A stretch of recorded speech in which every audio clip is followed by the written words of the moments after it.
Hey,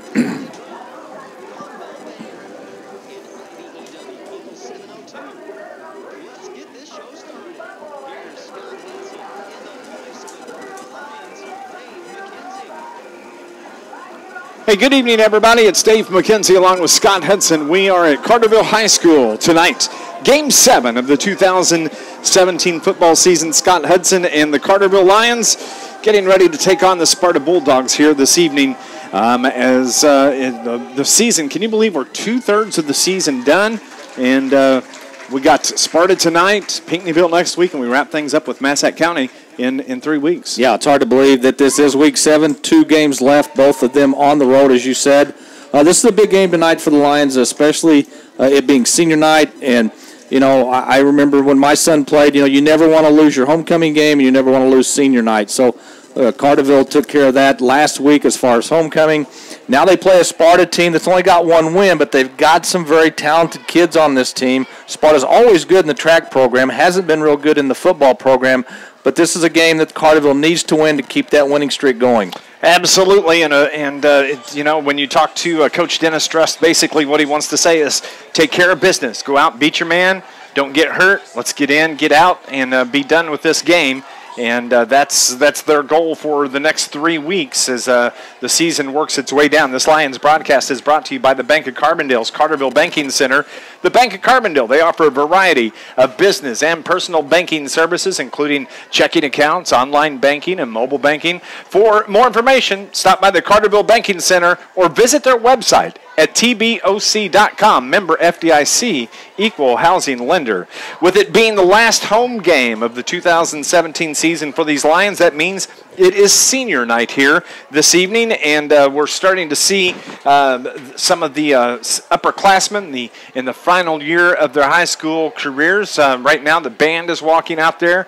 We have the football players that are on a knee to our left in the end zone. Cheerleaders are down here on the field, and it's just a very emotional night. And we talked with Coach Dennis Drust a few minutes ago, and he said it is an emotional night. Just take care of your business. Yeah, the players, I think it's more emotional for the parents than it is the players. You've gone through it. I've gone through it. So it is a big night for the parents. But for the players, you look at the next 3 weeks. There's a great opportunity for the Lions to have 3 consecutive games where they have a running clock. And that means if you have a running clock, you get more players into the games. You take your starters out. You get more kids in there. And the tables are set for Carterville to win their last 4, going into the playoffs, finish 7-2. Who knows if that's going to get you a home playoff game? Sometimes it does, sometimes it doesn't.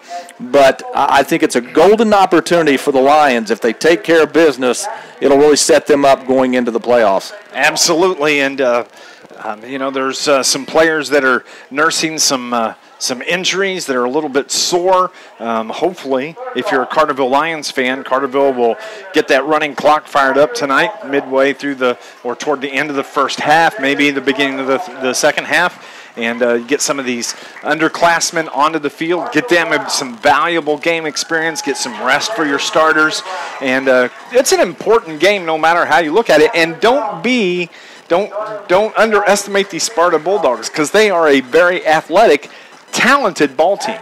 Well, and the other thing is, Sparta knows already they're not going to the playoffs. So they can play loose, they can play free, they have no pressure on them. So they're going to just come out here and play a loosey-goosey, if you will. You know, for Carterville, you know, a very good game last week against Nashville. I think having the full week of knowing that you weren't going to have Luke Ford really paid dividends. The Lions could go in the game, work on some things. They came out crisp on offense. It wasn't a perfect game. They had some penalties, one that brought back a big play, but they did a lot of good things on offense, on defense, and special teams, and that's something that I got to keep building on in these last 3 weeks of the season. Absolutely. So we're going to go on and take a break, as right now they are currently announcing the band, the senior band members, and we will come back and we'll have the football and the cheerleaders coming up. You're listening to Lions football here on News Radio WJPF.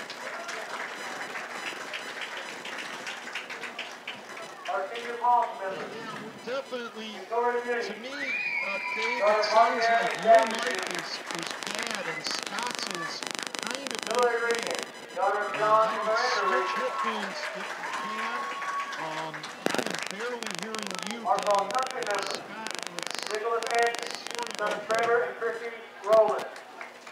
Okay. Look, I've got one other thing I want to do here. I'm not getting a line feed at all. Let's go ahead and take a 90 here, so April 9th. That's fine. All right, let's see. That's not going to work. Feel free to take extra breaks in the pregame if you need them too, especially. Emma Wright, daughter of Ann and Chris Wright. Okay. Our senior soccer member. Can you give me, are you giving me a line feed, Brian?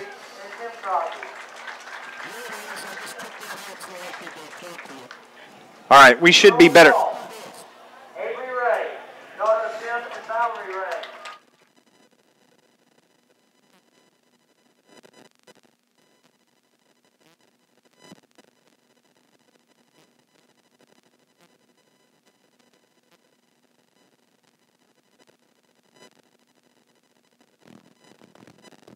Welcome back to Carterville High School. It's Dave McKenzie along with Scott Hudson, senior night here for CHS, and we have just a lot of pre-game festivities. Probably will be a little bit late getting this game started, actually, because of the pre-game festivities. Didn't have a chance to catch up with Coach Dennis Drust on like I usually do during the week, but I can tell you that he told me, you know, as we mentioned moments ago, Scott, just take care of business, beat your man.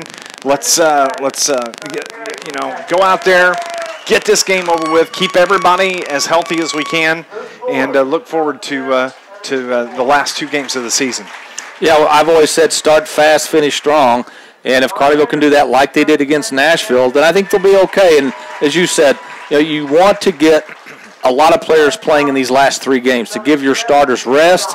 And for the kids who don't play a lot, who may get a lot of playing time these last 3 weeks, it gives the coaching staff an opportunity to look and see who can I count on if, heaven forbid, an injury comes up, or I need to put a guy in a certain situation. So there's a lot of reasons to go out and play well in these last three games. I want to say thank you to you and to Mr. Bob Fester for covering last week the game against Nashville. I leave and you guys somehow get the Lions to hang 54 points. We got a running clock. In a ball game. You got a running clock, and how the heck did you do that? But we want to say thank you to Mr. Fester and to you for helping out with that. And as I needed to take the night off. Hey, not a problem anytime, and I know you do it for me. So that's what teammates are for. Yep, absolutely, and I was paying as close of attention as I could. Under the circumstances, but 54 points, 54-21. That was a nice win a week ago over the Nashville Hornets. Well, I think what impressed me about the win is, if you remember, about 3 weeks ago, Nashville scored 41 points on AJ. Now, they lost that game, but they scored 41 points, a team that Carterville only scored 7 on. And the first-team defense only gave up 14 points in that game last week. The last touchdown by Nashville was against the reserves. So I was very impressed with Carterville's defense. They created some turnovers. The passing game was crisp again. The running game was outstanding. Brock Tuttle, over 100 yards rushing, I think 4 touchdowns. Just a magnificent game by everybody. And I think, that's the type of game Carterville really needed, something to give them some confidence again going into this game in the last 3 of the regular season. Of course, there's a lot of high school football taking place around Southern Illinois tonight, and the game that we're most interested in this evening, that would be DuQuoin at Anna Jonesboro. That is the game of the night in the River to River Conference. That is, and tonight we're DuQuoin Indian fans. Yes, exactly, because if DuQuoin wins, then you have a 3-way tie for the top spot in the Mississippi Division. It's going to be tough, I think, for DuQuoin to go down in the pit and win. We've obviously seen both teams. AJ's very tough at home, always has been with Brett Dietering as their coach. They're going to try to run the ball down DuQuoin's throat. DuQuoin, they can throw the ball if need be, But that's going to be an interesting game that we hope to get several score updates on. We will keep you up to date as we go through our activities here this evening at Carterville High School as the band introductions are done along with the dance team. And let's go on, and we're going to take one more break.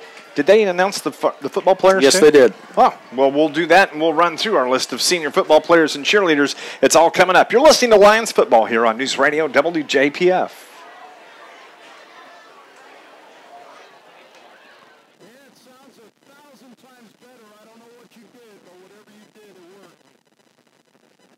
Okay, good deal. Do you want a 60 here? You still have to cover the anthem too,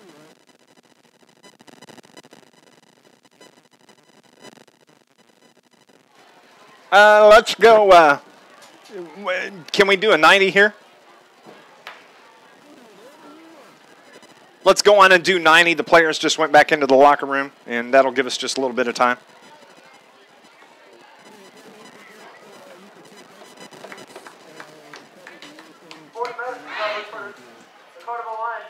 Okay, that'll work. Two innovative sports medicine programs, anti-youth solar medicine, anti-age rehab, work together to take you to sport health.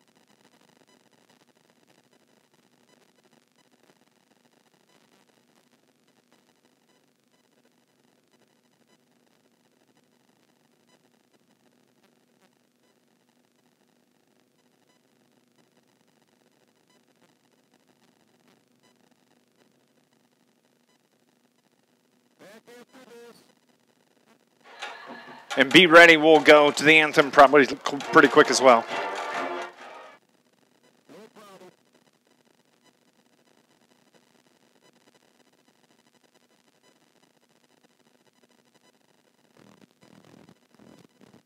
Welcome back to Carterville High School on Friday night. It's senior night here at Carterville, and just moments ago they went through and introduced all of the seniors for the Carterville Lions. We'll run through the football players and the cheerleaders. Number 3, Harley Vaughn, quarterback and the defensive back. Last year a starter, but a very good football player for the Lions. Also, number 5, Marcus Lasdinas, a running back. You have Connor Henderson, the senior split end and defensive back. Justin Johnson wears number 10. The wide receiver has several catches and a couple of touchdowns for the Lions. The Carterville, the transfer in for his senior year to Carterville High School, and he's been a welcomed addition to this Lions lineup, is Christian Rollinson, number 15. Number 21, Fidel Campbell, the senior split end defensive back. Number 23, running back Cameron Mead. Number 24, Sean Sporey, the split end defensive back. You also have Hunter Lynch, wears number 3. He's a running back for the Lions. Number 44, the big guy himself, Brock Tuttle, the running back. Big game last week against Nashville. Also, number 45, the highly recruited, highly talented number 45, Luke Ford. And then number 50, Brendan Fitzpatrick. Number 51, Zach Schlindwein. Number 60, you have Colton Snuffer. Colton suffered a knee injury about 3 weeks ago. Has been out since then. Number 63, Cameron Kistner, the offensive lineman. Also, you have Jack Curry. Number 73, Zach Liddell. Number 75, and then our cheerleader. We have one senior cheerleader this year, Macy Blythe. She'll be graduating in the spring, but we want to say congratulations to all of our senior athletes. They are a talented group, Scott, and they've been a lot of fun to watch. And we're not done. We still got basketball to come around and wrestling. It is hard to believe that we only have 3 weeks left in the football season, but this is my second year here at Carterville. I've enjoyed watching these seniors in football and the ones that played basketball. As you said, basketball season just around the corner. That's hard to believe in itself. But this is a very talented group of seniors. It's a very talented team, and they don't want this thing to end in week 10 or week 11. They want to go as far as they can, and I think they have the ability to do that. I think one thing about this year's team, different from last year's team, is the consistency at the quarterback position. Last year you had Harley Vaughn, you had Darian Miller, switching off, whether it be an injury or a suspension.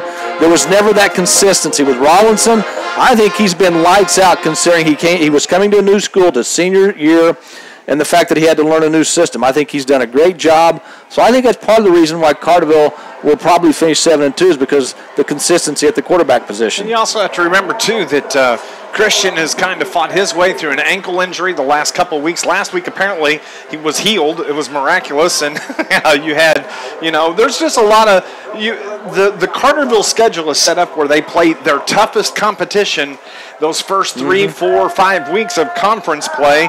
And so, you kind of expect them to be kind of dinged up and beat up a little bit. Here, which actually I like how it works out for Carterville. You have to be ready to go week 1. Then you can kind of settle in toward the end of the conference schedule and get ready for the playoff run. Yeah, they really don't have anybody the last 3 weeks of the season, over the last couple of years anyway, that, that you would fear late in the season. So I think it's the schedule. It's kind of a catch-22. Yes, at the early part of the year, you've got the toughest teams to play. But then, like you said, when you get to the end of the season, you can kind of rest some starters possibly. You can get other kids in the game and get ready for the postseason. And the good thing about this year, we already know, I would say 99.9% sure, that whoever Carterville's opponent is in the first round will not be Belmont-Waltoff. So Carterville looking to finish 7-2 and avoid one of the top teams in 4A. I'm sure the Carterville Lions would be very appreciative that they wouldn't have to play Belleville. We're going to go out and take another break. When we come back, we're going to have the kickoff. It's the Sparta Bulldogs and the Carterville Lions next on News Radio WJPF. This is the anthem, Scott or Brian.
Welcome back to Carterville High School. It's Dave McKenzie with Scott Hudson, where we just had our national anthem this evening. And this Lions broadcast, it is brought to you by our friends at Charlie's Air Conditioning and Heating. Charlie's Air Conditioning and Heating in downtown Carterville for over 30 years. Certified York dealer. They service all brands. Called 985-2502. Charlie's Air Conditioning and Heating.com. Of course, after the game, we're going to have our Wild Hog post-game show. We'll choose our Joe's Lawn Care and Snow Removal star of the game. Just a lot going on. Both teams are on their sidelines getting their final instructions from their head coaches, and we're just a couple of minutes away, Scott, from the kickoff here. Sparta Bulldogs come into this game with a 1-5 record on the season, but they last week they took on DuQuoin. And they wound up in a 55-20 loss a week ago. Now, a year ago, Carterville took on Sparta at Sparta. That was our freeze-out game for broadcasters at Sparta. It was 42-8. But the thing that was that I remember the most, besides how cold we were, the other thing was the injuries that we suffered in that game. As Justin Johnson wound up getting rolled up on, and then you had Keaton Petska that wound up fracturing his leg in that game a year ago. It's a different place. This is our home field. We want to get into and get out of this game as injury-free as humanly possible, and just get things going here tonight. Sparta has scored the fewest points in the Mississippi Division other than Pinckneyville. And Sparta, on defensively, they've given up the most points or actually they're tied for first with Nashville, having given up the most points. So this team, this football program has not been very good for several years now. But as you said, and Coach Dress said, the Sparta team has some very good skill position players. They just don't have the depth, and they don't have the line play that you need to win.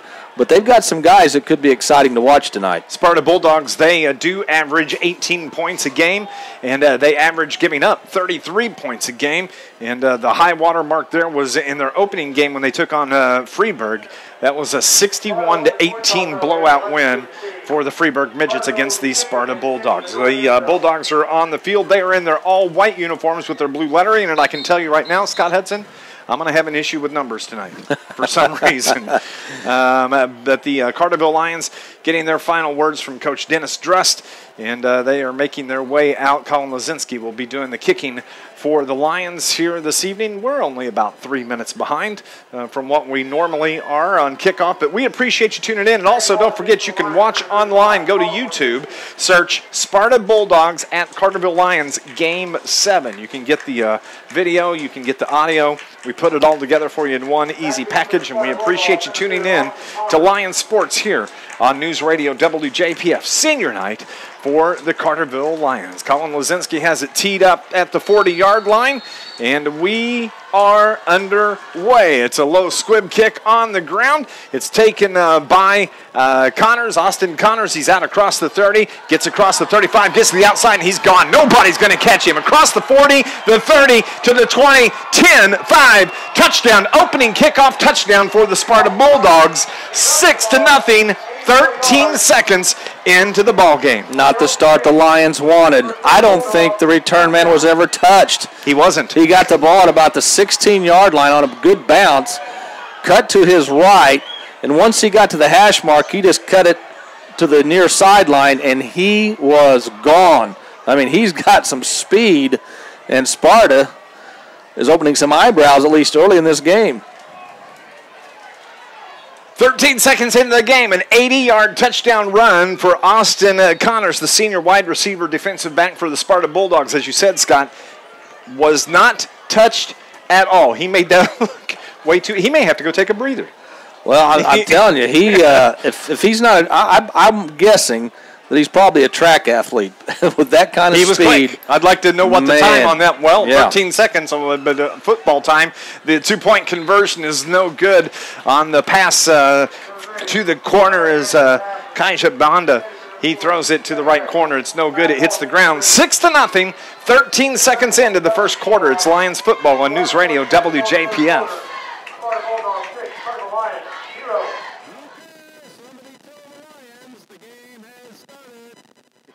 I agree. You are correct.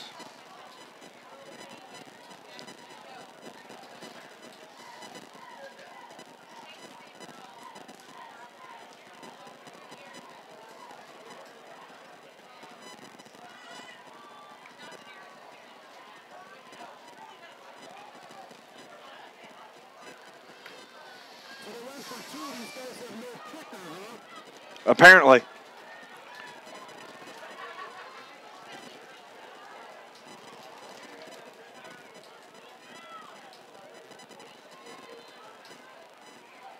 The ball is kicked for the Sparta Bulldogs, number 8, Nate Cariano.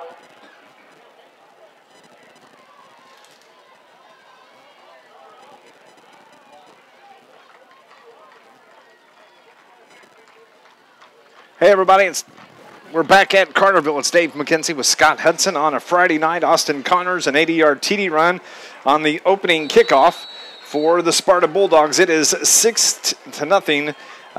Sparta lead the Carterville Lions as the kickoff is on the ground. They're fighting for it. Sparta saying they've got the ball, and it is a Sparta. Is that an onside kick? Well, or a fumble?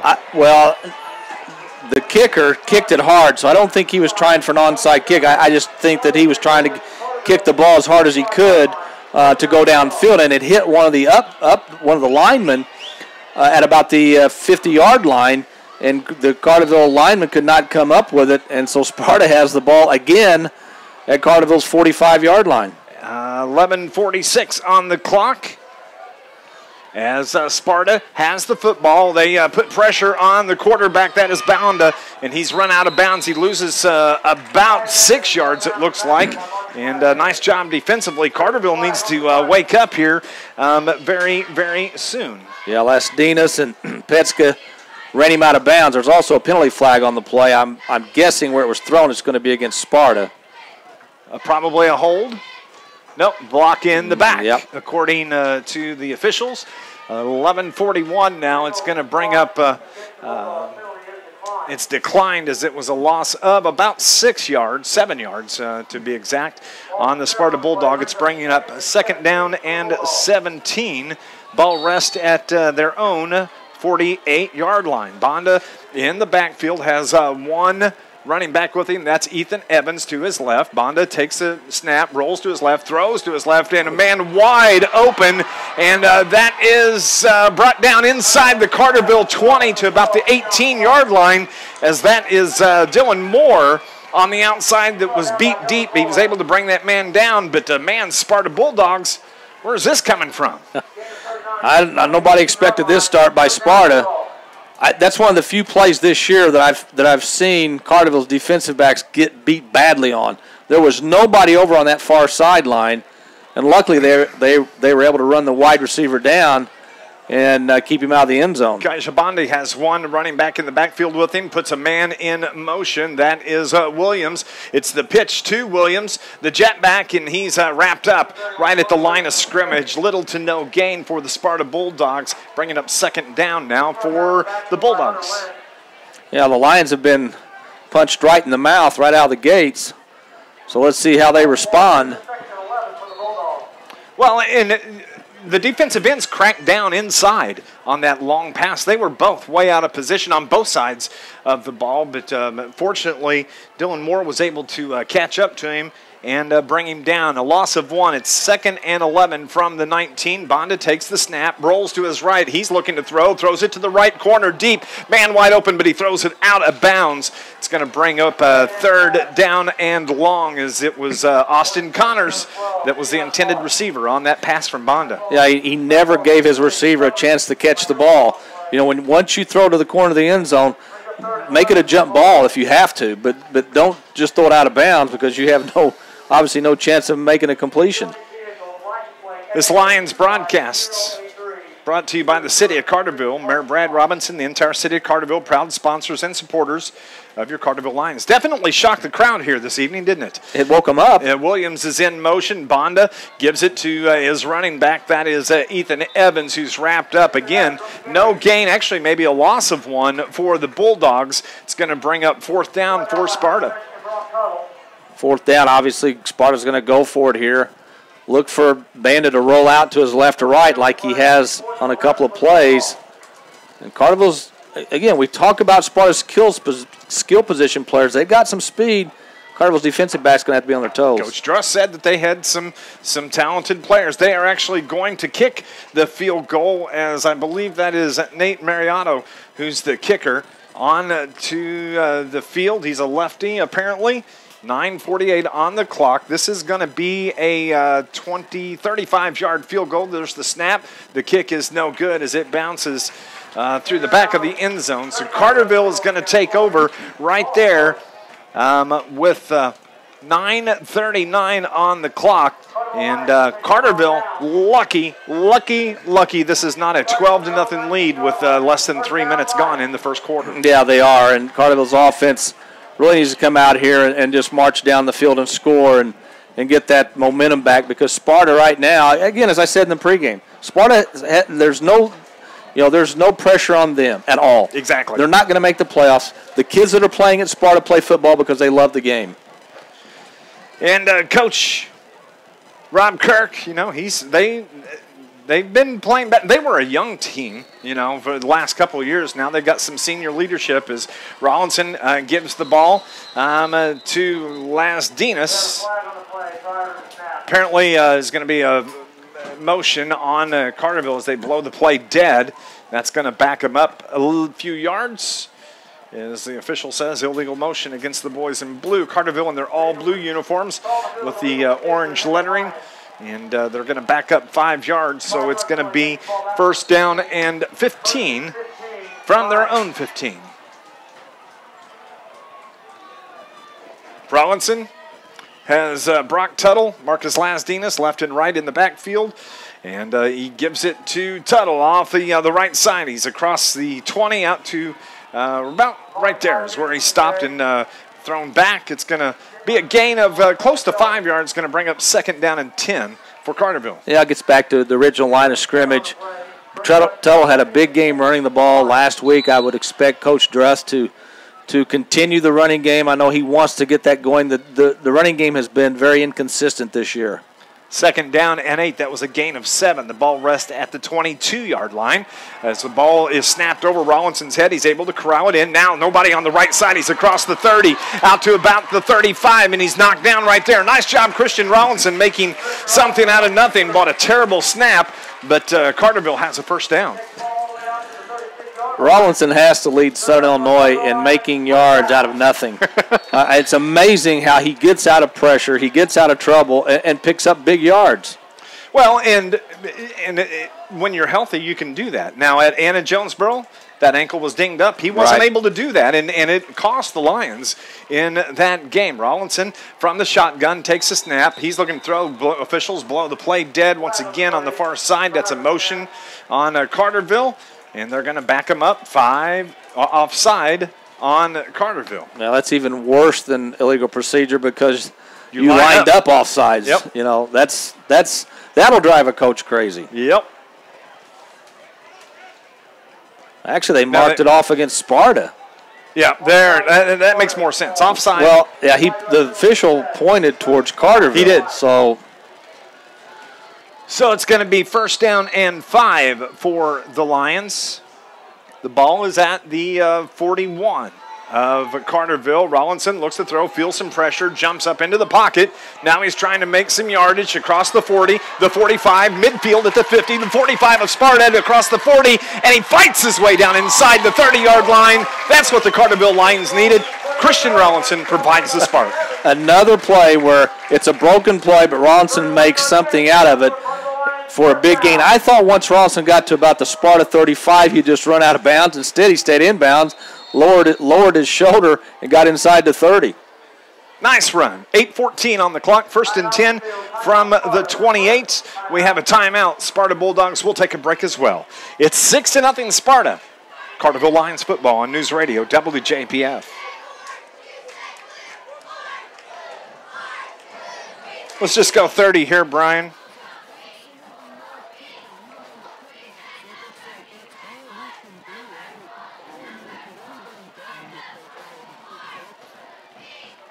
Yep, I think you're right. Hey, everybody on YouTube, thank you for watching. Appreciate it. Thanks for tuning in. Hopefully we get a touchdown right here.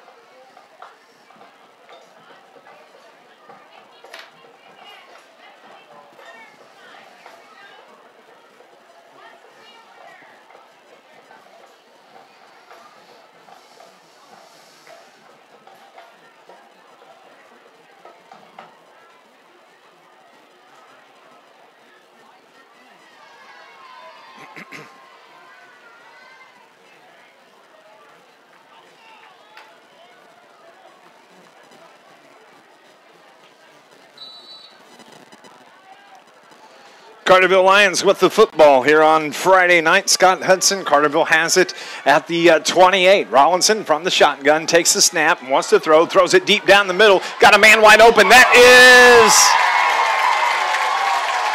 is Dylan Moore for the touchdown, the 28-yard touchdown pass from Rollinson to Dylan Moore. Number 2, correct? No, that's Dylan. That's Harley Vaughn. Harley Vaughn, and nice throw by Rollinson. He led Vaughn just enough that Vaughn could look over his shoulder and pull it in. Nice throw, a very good catch, and Carterville's on the board. It was a pretty pass, and he's able to haul that in as Lazinski is in for the extra point for the Lions. Tied at 6, 8:07 on the clock. There's the snap, the hold, the kick is good. 7-0, 8:07 remaining in the first quarter. Carterville leads this game. You're listening to Lions football on News Radio WJPF.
Welcome back to Carterville High School. Dave McKenzie with Scott Hudson. Carterville scores on the 28-yard touchdown pass. Rollinson to Harley Vaughn.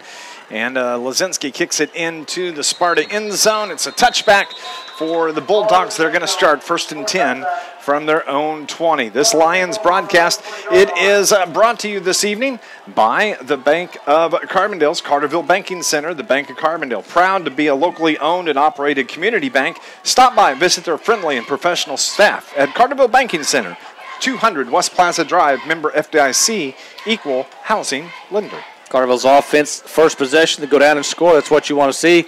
They have the momentum now. Let's see if the defense can come up with a 3-and-out and get the ball back for that Carterville Lions offense. 1st and 10 for the Bulldogs. Quarterback Kanja Bonda is working from the shotgun, puts a man in motion. That is Cameron Martin. It's the give, though, to Williams. That is Jonathan Williams. He's brought down right at the line of scrimmage by the Carterville defense. 2nd down and 10 for Sparta. Yeah, the running game so far for Sparta, it's I don't want to call it slow motion, but it's slow to develop. And it's allowing Carterville's defensive line to get off their blocks and come in and make the play. Tony Williams is the sophomore running back. Where's number 31? He's their jet back that they put in motion. As Bonda looks over toward head coach Rob Kirk, gets his instructions, puts a man out wide to the right. That is number 8, Nate Mariotto, who is also their kicker. They have another man to the left, but it's the give to Williams. He drops it, puts it on the ground, and gets the bounce, and he's brought down a loss of 5.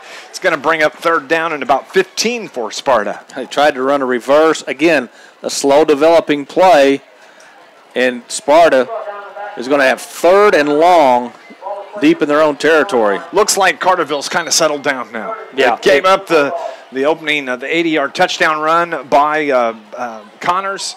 Gave up the long pass to the sideline, but, of course, they held Sparta off the scoreboard after that. But 7-6 Carterville and 7-24 here in the first quarter. This is more of what I expected when this game started. Exactly. Bonda from the shotgun, 2 receivers to the right. Williams is in the slot. It's the lateral over to the right side and snuffed out right there by the Carterville defense.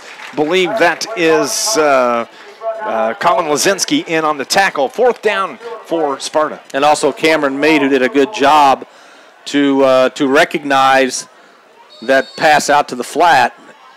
So Carterville should get the ball at worst at midfield.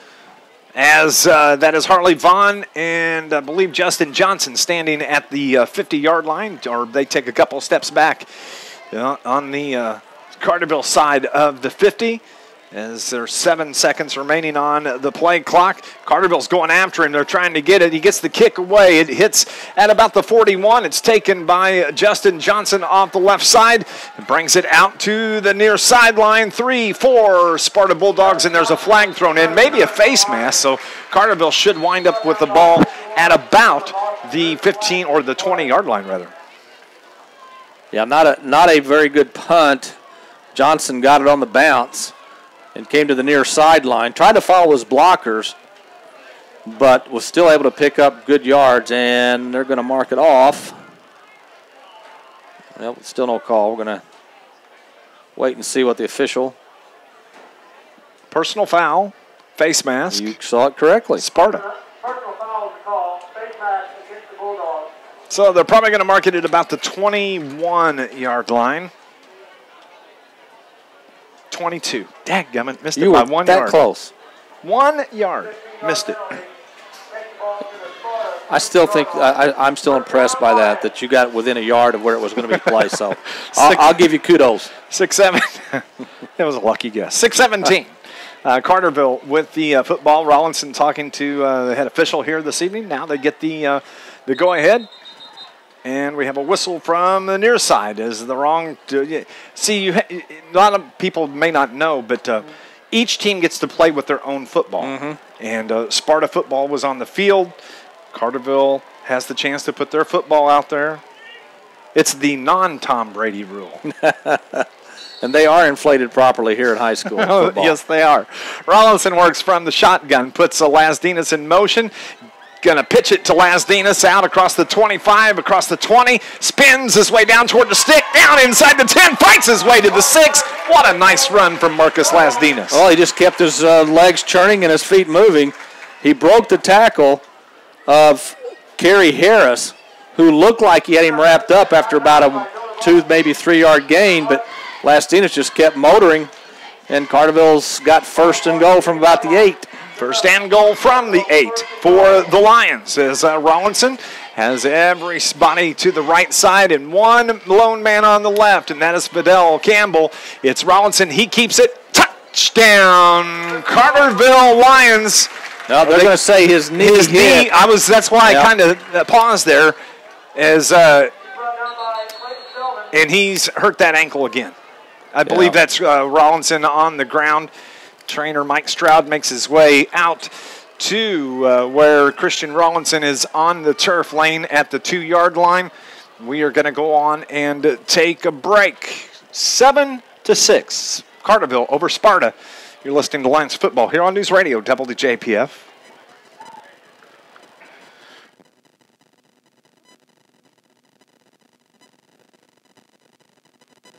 $60 or $30? 60, please.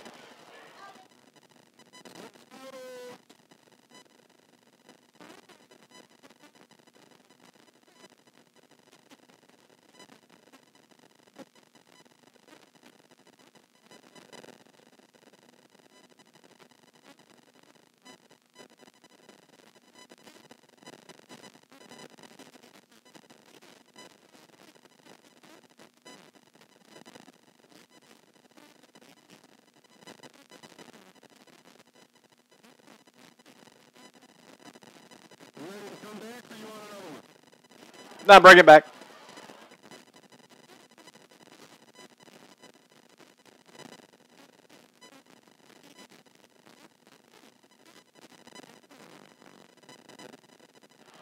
Back at Carterville High School, Dave McKenzie with Scott Hudson, and exactly what Coach Dennis Dress did not want to happen has happened, as Christian Rollinson, the quarterback, is still being tended to by the training staff. It's that left ankle. I believe that's the one he hurt early on.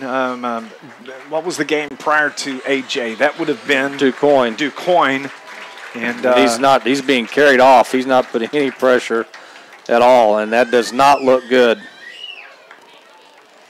So that means that the senior, Harley Vaughn, is going to step into the quarterback role for the Carterville Lions. Harley has been playing a lot of receiver, and of late has been seeing a lot of action with passing, catching passes. Now he has the opportunity to throw. Carterville's in good hands with Harley Vaughn. He has experience. It shouldn't really be a factor for Carterville at all. Well, Coach Dress talked before the season how he had 4 guys that could play quarterback. Well, now he's going to have to go to his second string because his first-string quarterback is in a lot of pain on the sideline. As they bring Christian here to the near side, Harley Vaughn will be at quarterback, as we said. Harley will operate from the shotgun for Carterville. 5:42 on the clock, 7-6. Carterville leads it. They have the ball at the 1-yard line. First and goal from the 1. Harley Vaughn takes the snap, and he gives it to Marcus Lasdinas, who gets the 1-yard touchdown run. Touchdown, your Carterville Lions. Very simple. Just give the Lasdinas, went right up the middle. I don't even know if he was touched before he got to the end zone. So things are getting a little bit more back to normal for the Carterville Lions than what we expected. After that kind of kick in the groin by Sparta with the opening kickoff being returned for a touchdown, Carterville's taken over this ball game now. Kaczynski in for the extra point for the Lions, as it'll be Harley Vaughn with the hold.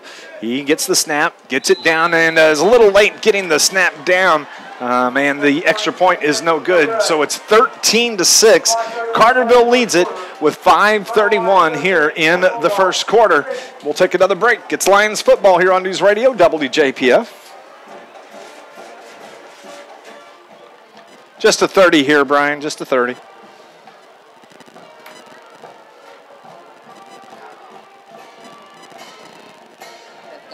got his parents on the field.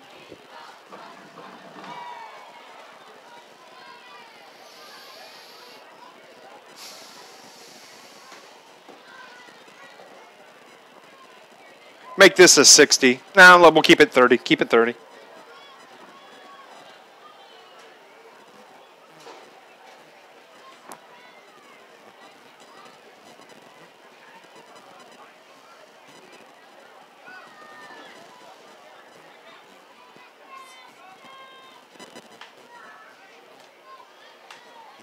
Call was in, you set the case for the Lions.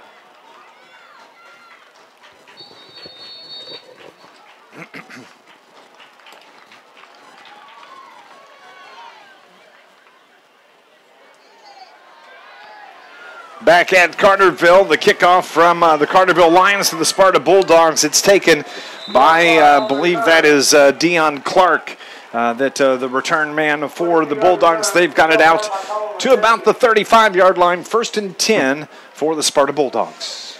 Yep, Carterville's just got to forget about what just happened with Rawlinson. They've got to go out and they got to stay focused on this ball game. Defense has played well in this game, with the exception of one big pass play Sparta had. So Carterville hopefully get a 3-and-out and get the ball right back.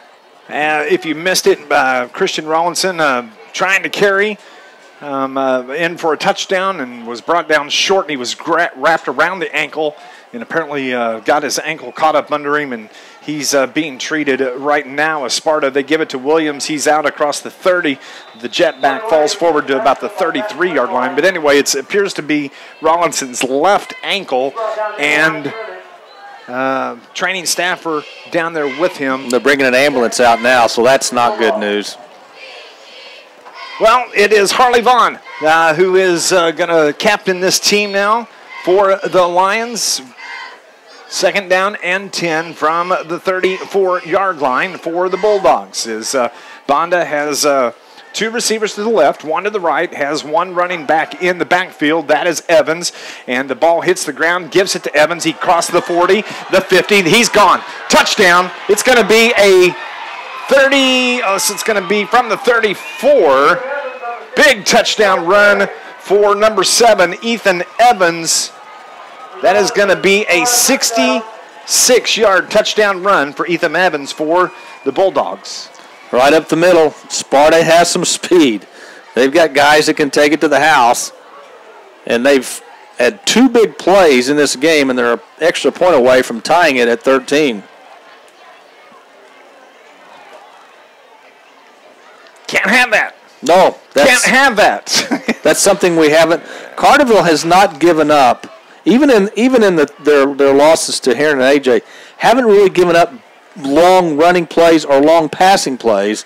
Tonight they got burned on the opening kickoff, and now they just got burned on a long running play. Mariotto is the kicker, the left footer. Puts the kick up, and it is good. We're all tied with 4:32 left here in the opening quarter. It's tied at 13. Lions football on News Radio WJPF. 60, please. 60. The regional score, Murfreesboro and Harrisburg are tied at 7.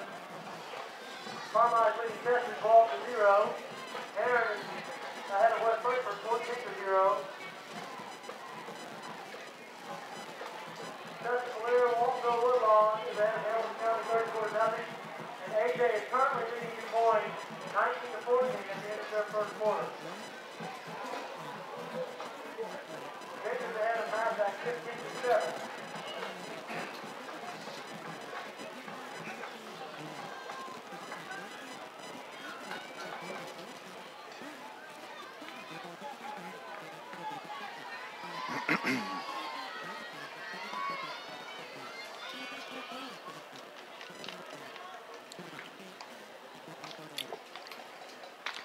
Sparta Bulldogs just scored on a 66-yard touchdown run from Evans. That is 13-0 or 13-13 as the kickoff comes to the up man at the 20-yard line for the Lions. Out across the 30, out across the 40, brought down at about the 43-yard line. Scott Hudson, Carterville needs to wake up, settle down, and just take care of business. Yeah, they got to quit giving up the big plays, because Sparta is not going to, does not appear to be a team that's going to be able to march down the field, take time off the clock, with time-consuming drive, but they do have athletes that can break things big, and we've seen it twice tonight. So Carterville's got to wake up, and they've got to put out of their mind Rawlinson's injury, and they've got to go out there and focus on the game. This Sparta team, as we said earlier, they average 18 points a game. They've got 13, and we're still 4 minutes away from the end of the first quarter. As it is Harley Vaughn. It's going to operate from the shotgun. Running backs left and right. 2 receivers left and right. Vaughn gives it. No, he's going to keep it straight up the gut, across the 50, to the 45, the 40, the 35. Can he get a break? He does. Makes a move at the 20. Down the sideline, pushed out of bounds, inside the 15-yard line. Harley Vaughn, welcome to the quarterback position for your Carterville Lions. If you remember, first play from scrimmage last year against Benton. Yep. He ran about 70 yards for a touchdown. We know what Harley Vaughn can do when it comes to the running game. It's always been a question mark, is he good enough throwing the football to be consistently good? So a big run by Vaughn, and Carterville's already in scoring position. Carries it down to the 12-yard line. 1st and 10 for the boys in blue. Vaughn takes the snap, gives it to Lasdinas off the right side. Nobody there. He's going to catch the corner. Touchdown. Marcus Lasdinas, 4:02 on the clock. That is a 12-yard touchdown run for Marcus Lasdinas. 2-play drive that is with a touchdown. That's the what same you want thing to see. Sparta had, a 2-play drive as well. So touche, Carterville says. 4:02 on the clock, a 12-yard touchdown run for Lasdinas. As Lazinski is in for the extra point, it'll be Vaughn with the hold. 19-13, Carterville leads it, and we still have 4 minutes left here in this first quarter. There's the snap, the kick is up, the kick is good. It is 20-13, Carterville over Sparta. We got a barn burner so far. It's Lions football here on News Radio WJPF. What do you think of that, YouTube fans? First one to 50. You're probably right.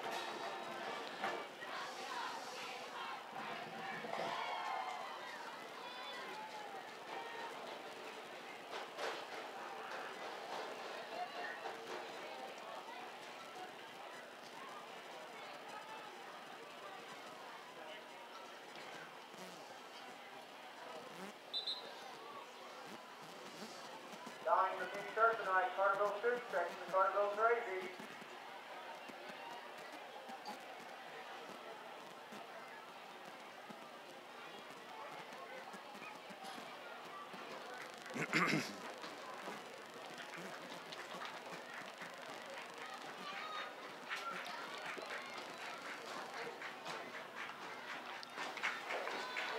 Colin Lazinski set to kick off for the Carterville Lions as Marcus Lasdina scores on the 12-yard touchdown run. It is 20-13, 4:02 on the clock. Sparta, they take it at about the 15, and he's brought down at the 30-yard line. I do believe that is Mr. Connors. Or excuse me, yeah, Austin Connors, rather, with the return. 1st and 10 as the ambulance pulls off of the track here below us at Carterville. Carterville's quarterback, Christian Rollinson. Ankle or lower leg injury, we'll put it that way. And he leaves the field here. Thoughts and prayers are with Christian as he leaves here this evening. Yeah, speedy recovery. Score from AJ. AJ leads DuQuoin 19-14 in the first quarter. Wow. That'd be a good game. I'm telling you, if we weren't here, that'd be a good one to go to. As Sparta, they give it to the running back. Believe that is Ethan Evans, who's wrapped up right there. That's a loss of about 3, maybe 4. Second down for Sparta. Again, Carterville's defense just has got to stay away from giving up the big plays. Second down and 13 from the 27-yard line for Sparta. Quarterback Kaija Bonda works from the shotgun, has 2 receivers, puts a man in motion. That's Dion Clark, but Bonda throws it to the right side, incomplete. Intended receiver there was Kerry Harris. It's going to bring up 3rd down and long for the Sparta Bulldogs. Sparta in an obvious passing situation now. Do you blitz your linebackers? Do you come after Banda? Or do you? Because if you do, then you're susceptible to the speed on the outside of Sparta's wide receivers. We'll see how they play this. 3rd down and 13 from the 27.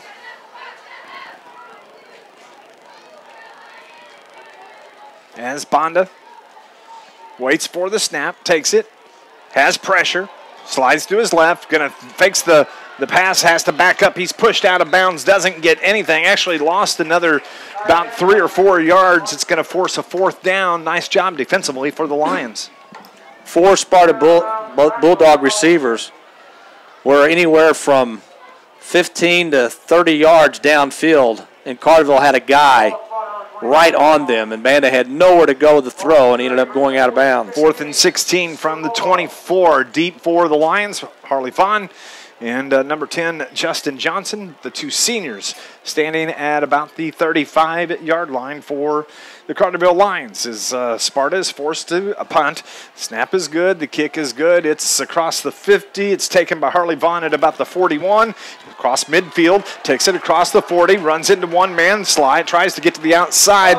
Carterville's going to have great field position. They have it in Sparta territory at the 40-yard line. 1st and 10, Carterville. They lead by 7, 20-13. Slowly but surely, Carterville starting to take control of this ball game.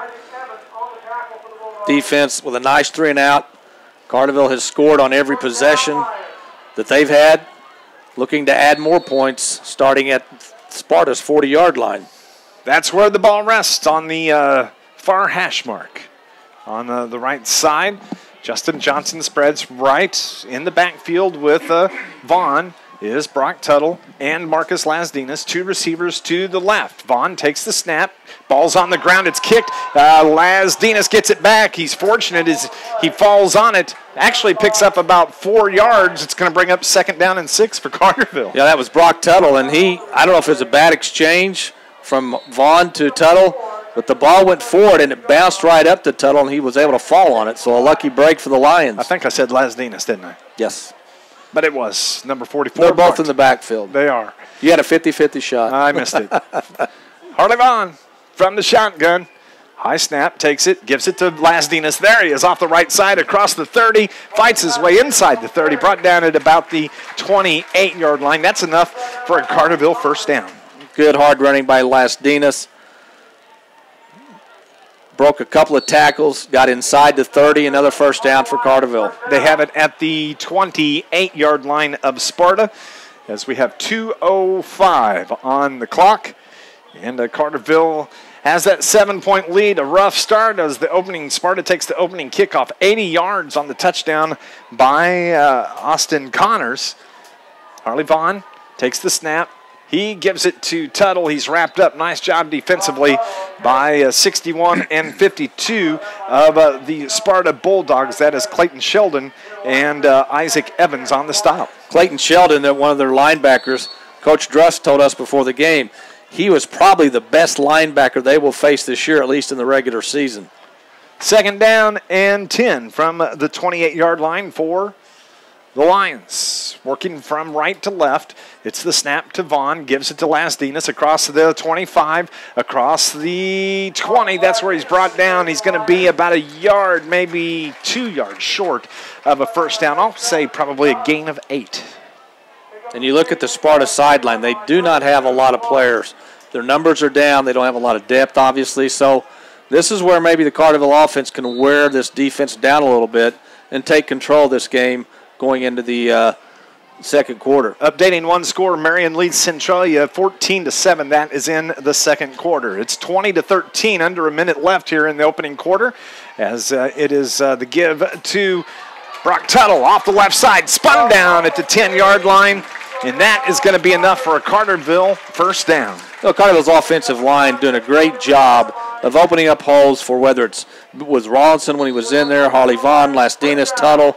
So give the offensive line some credit. They're doing their job to make this offense go. Carterville can still get one more 1st down. I believe it's 1st and 10 from the 11-yard line. They look toward the near sideline. 10 seconds on the play clock.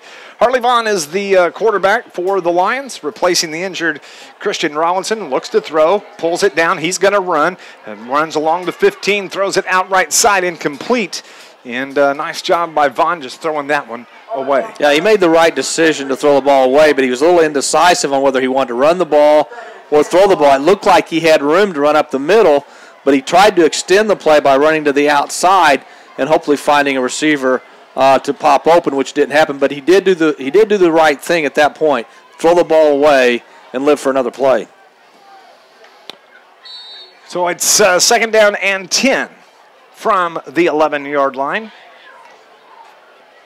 for Harley Vaughn and the Carterville Lions. One receiver right, one left. It is the give. No, Harley's going to keep it. Spins down inside the 10 to about the 9-yard line, bringing up third and long as we make our way toward the end of the first quarter. What a first quarter it's been.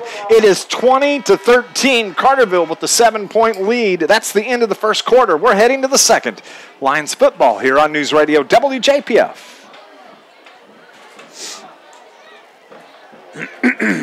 Wow.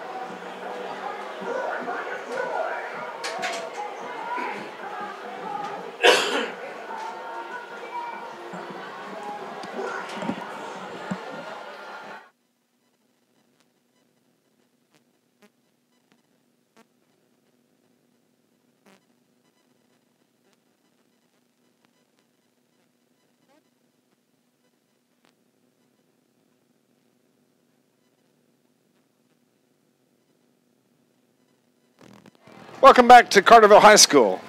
Dave McKenzie with Scott Hudson as we head to the second quarter. What a first quarter that was, 20-13. Carterville finally able to take control. Don't forget to join us on our Wild Hog postgame show immediately following the final play of the game. Don't forget the Wild Hog right there off of the Wolf Creek overpass. Turn back to the west. You'll run right into it. Stop by after the game. Post-game drinks, talk Carterville Lions football. It's a great place to go if you're looking for something good to eat. Come in there wearing Carterville Lions gear and show that to your wait staff and get 10% off your bill. That's at the Wild Hog in Carterville. 12 minutes on the clock. It is Carterville football as Harley Vaughn operates from the shotgun. Lasdinas is in motion. Vaughn pitches it out to the right to Lasdinas, tries to get a corner, and he's pursued well, but he fights his way down to about the 6-yard line. That's where they're going to mark him, and the ball pops out, but he was down. It's going to be fourth down for Carterville. Good pursuit by Sparta defensively to the near side. They were not going to let Lasdinas turn that ball upfield on the pitch play. And it's going to be fourth and still about 5 for Carterville deep in Sparta territory. From the 6, 11:25 on the clock. Harley Vaughn from the shotgun. He takes the snap, gives it to Lasdinas. He fights his way in. Touchdown for the Carterville Lions. A 6-yard touchdown run. Marcus Lasdinas. It's 26-13 Carterville. Carterville's offense, they've come to play tonight. Yes, they have. They've rebounded well after this the rough start. The opening touchdown run by Sparta, the long pass, but they've kind of settled down now. It's 26-13. We kind of figured this might be a high-scoring game for the Lions as we just started the second quarter. Lazinski's kick is up and no good. Push to the right. 26-13. We're going to take a 30-second break. You're listening to Lions football on News Radio WJPF. Brian, I'm assuming we're okay on commercials.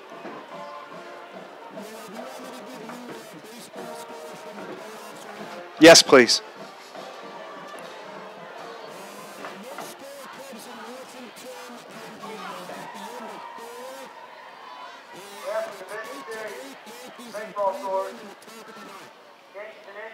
currently tied 8 in the bottom of the ninth.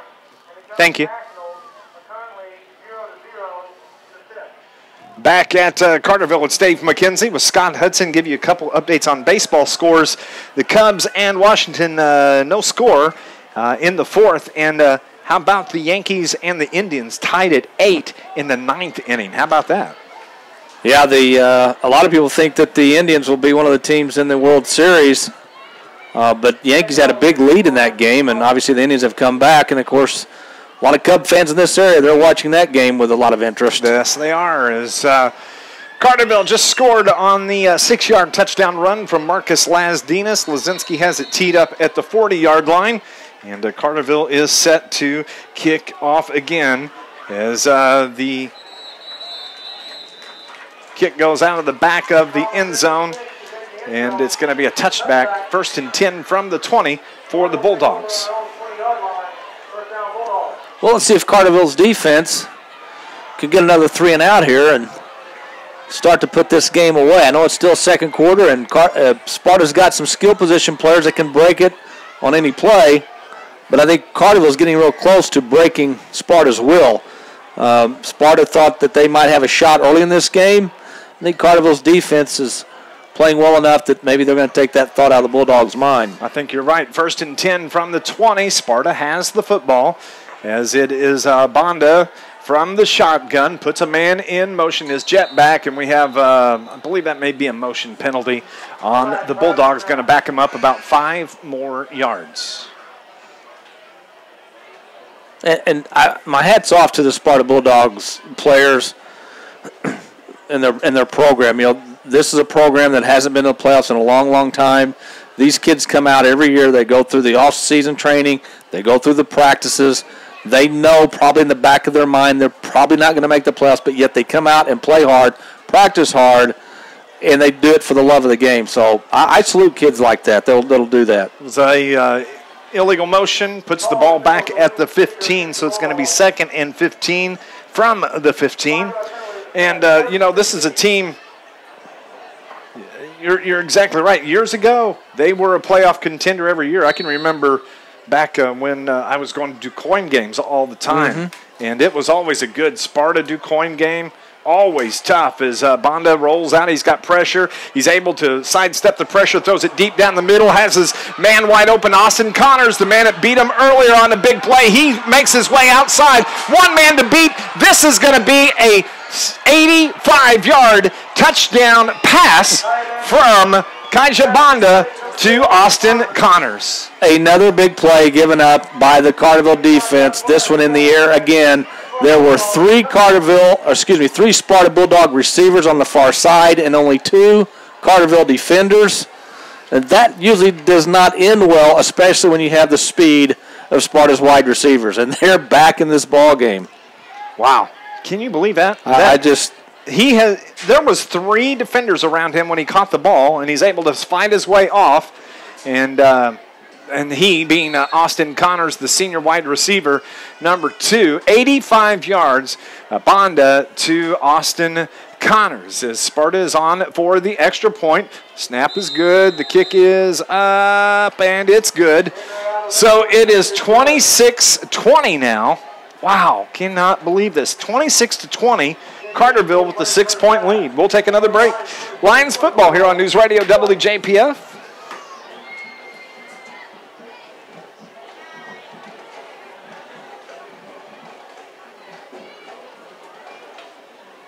Let's go a minute here, Brian. I'm sorry.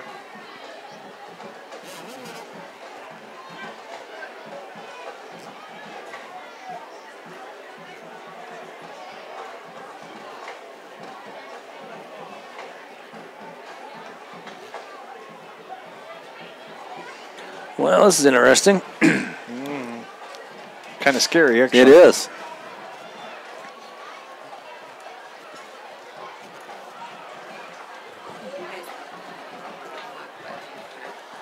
Oh, yeah, I know.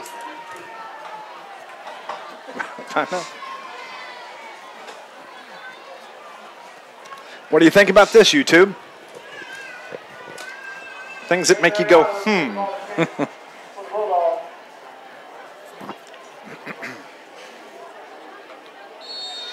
Back at Carterville, 85-yard touchdown pass from Kaija Banda to Austin Connors. Sparta pulls within 6, 26-20 with 10:54 in the clock. The ball is loose again as they squib kick it. It's touched by an up man. Who is going to have this? If Sparta gets it, it'll be the second time.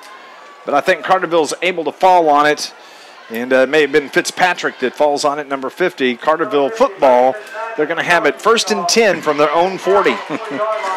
Well, to say this game has been strange and exciting would be an understatement. We did not expect this type of game in the first half, but it is what it is. And Carterville, at least at this point, is probably going to have to score a lot of points to come out ahead tonight. Well, I have to tell you, truthfully, I thought by this point Carterville would have a big lead, maybe some of the second-string players in.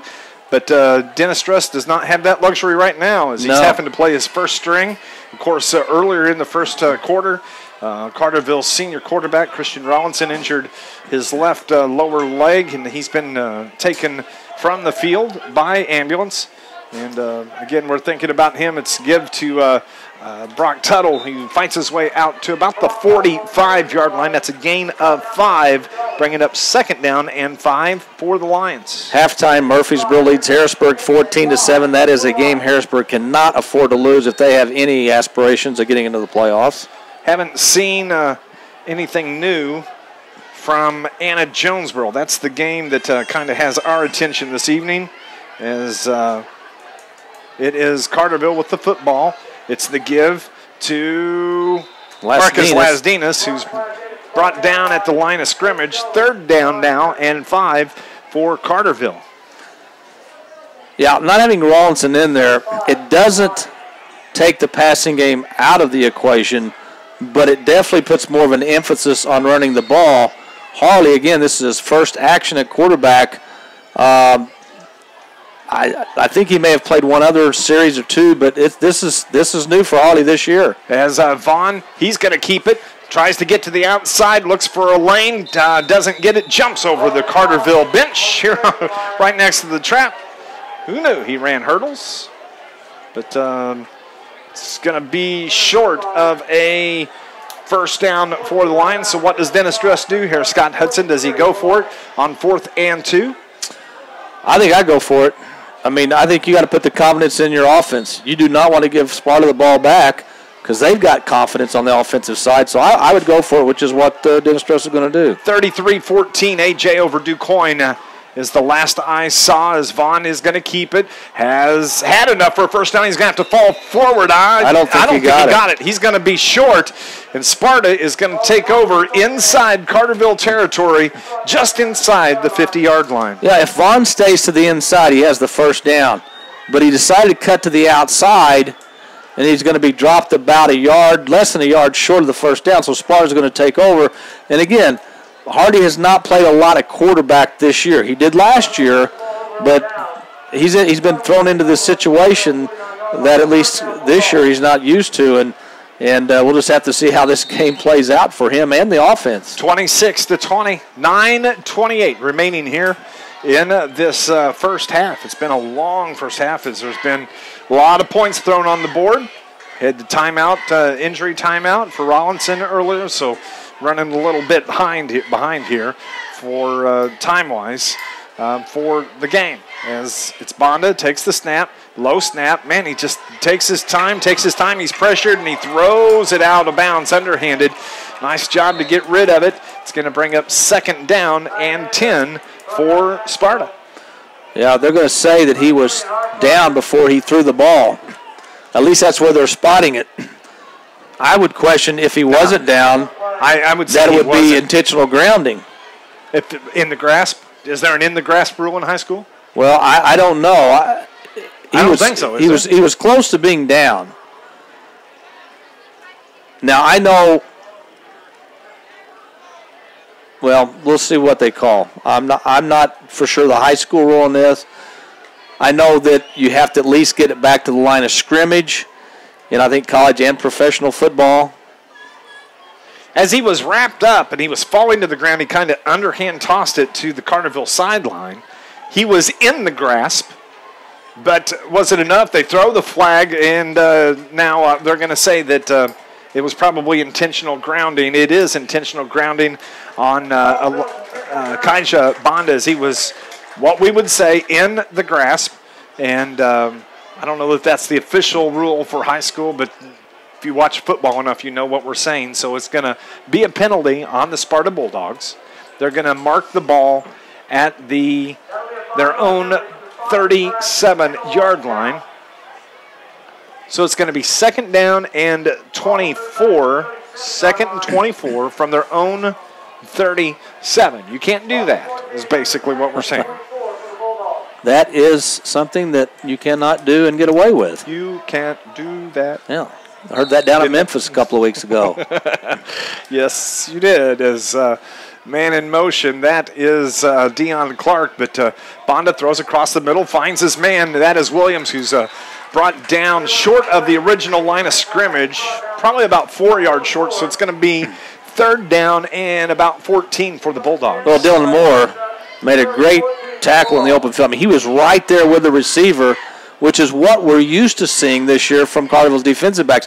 This game so far has not been a normal game when it comes to defensive back coverage for Carterville. In any way. And there's been nothing good about Carterville's pass defense tonight. Third and 14, 8:40 on the second quarter clock. Bonda works from the shotgun. He's looking to throw, feels some pressure, pulls it down. Now he's going to throw it across the middle, left side, finds his man, incomplete. As I believe that was Meade on the coverage, the intended receiver, Cameron Martin, the senior running back, defensive back for the Bulldogs. It's going to bring up fourth down and 14 for Sparta. And Meade may have been able to get a hand in there to keep that ball from being completed. A good play by Cameron Meade, and Carterville has forced Sparta to punt. From the 47, 8:31 on the clock. Don't forget, immediately following our broadcast this evening, we'll get into our Wild Hog postgame show. We'll present our Joe's Lawn Care and Snow Removal star of the game. Sparta, a couple of players short at one, and it's the punter. It's fourth down. You got to have a punter. You got to get it away. 2 seconds on the clock. They do, and the punter, that is Drake Shoeline. He gets the kick away. It's taken by Vaughn across the 45, the 50, the 45 of Sparta to the 30. Works his way to the outside, and a flag is thrown. He's pushed out of bounds at the 17-yard line. That was kind of an odd flag. It was. To come in. The only thing I can think. Block in the back, maybe? And that would have been, if my eyes don't deceive me, it could have been Dylan Moore, who might get called for blocking the back. However, where Dylan was at, if it is on him, there was really no need for him to even be near a Sparta Bulldog, because Vaughn was already near the sideline, was either going to run out of bounds or just bulldoze his way forward. The ball right now is marked at the 17-yard line. Unsportsmanlike conduct.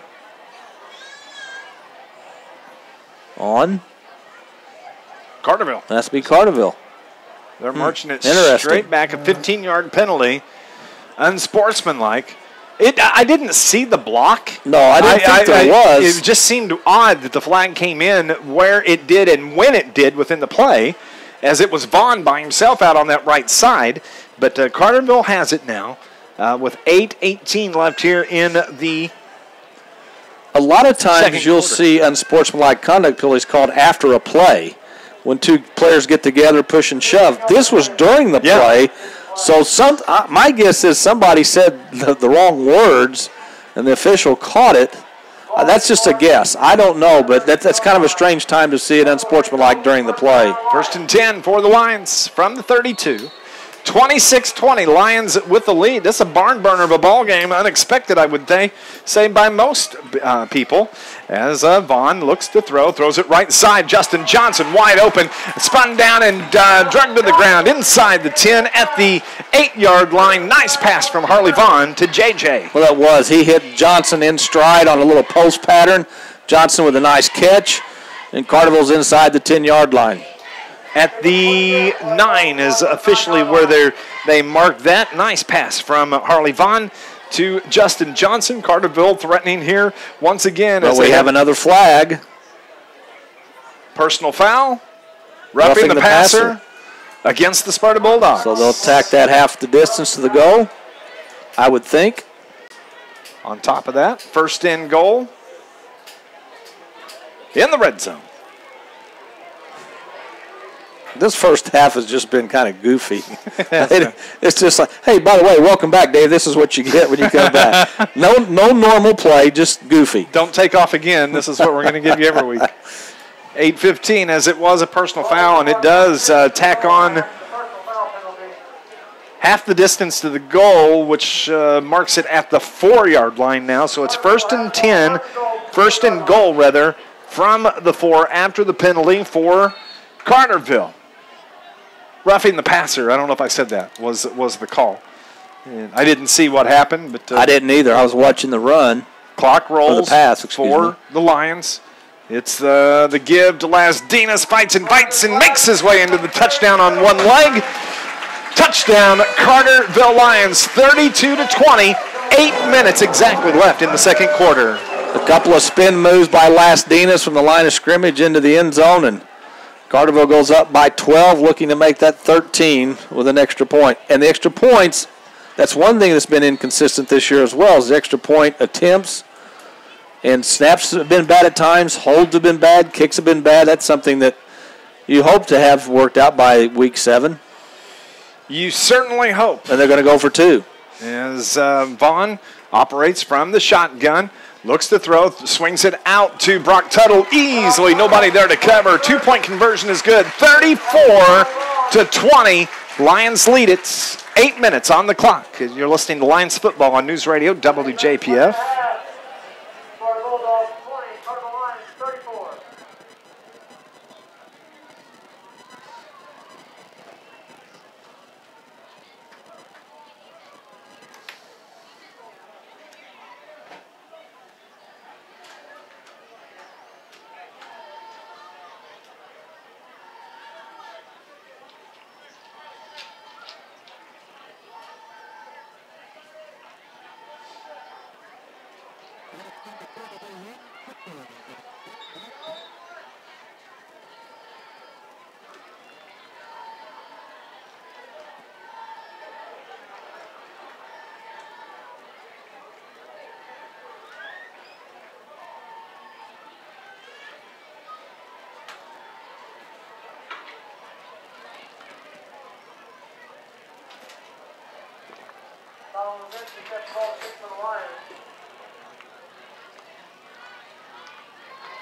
Back at Carterville, the Lions are preparing to kick off. Colin Lazinski, ball at the 40. Puts his right foot into it, kicks it deep over the return man's head out of the back of the end zone.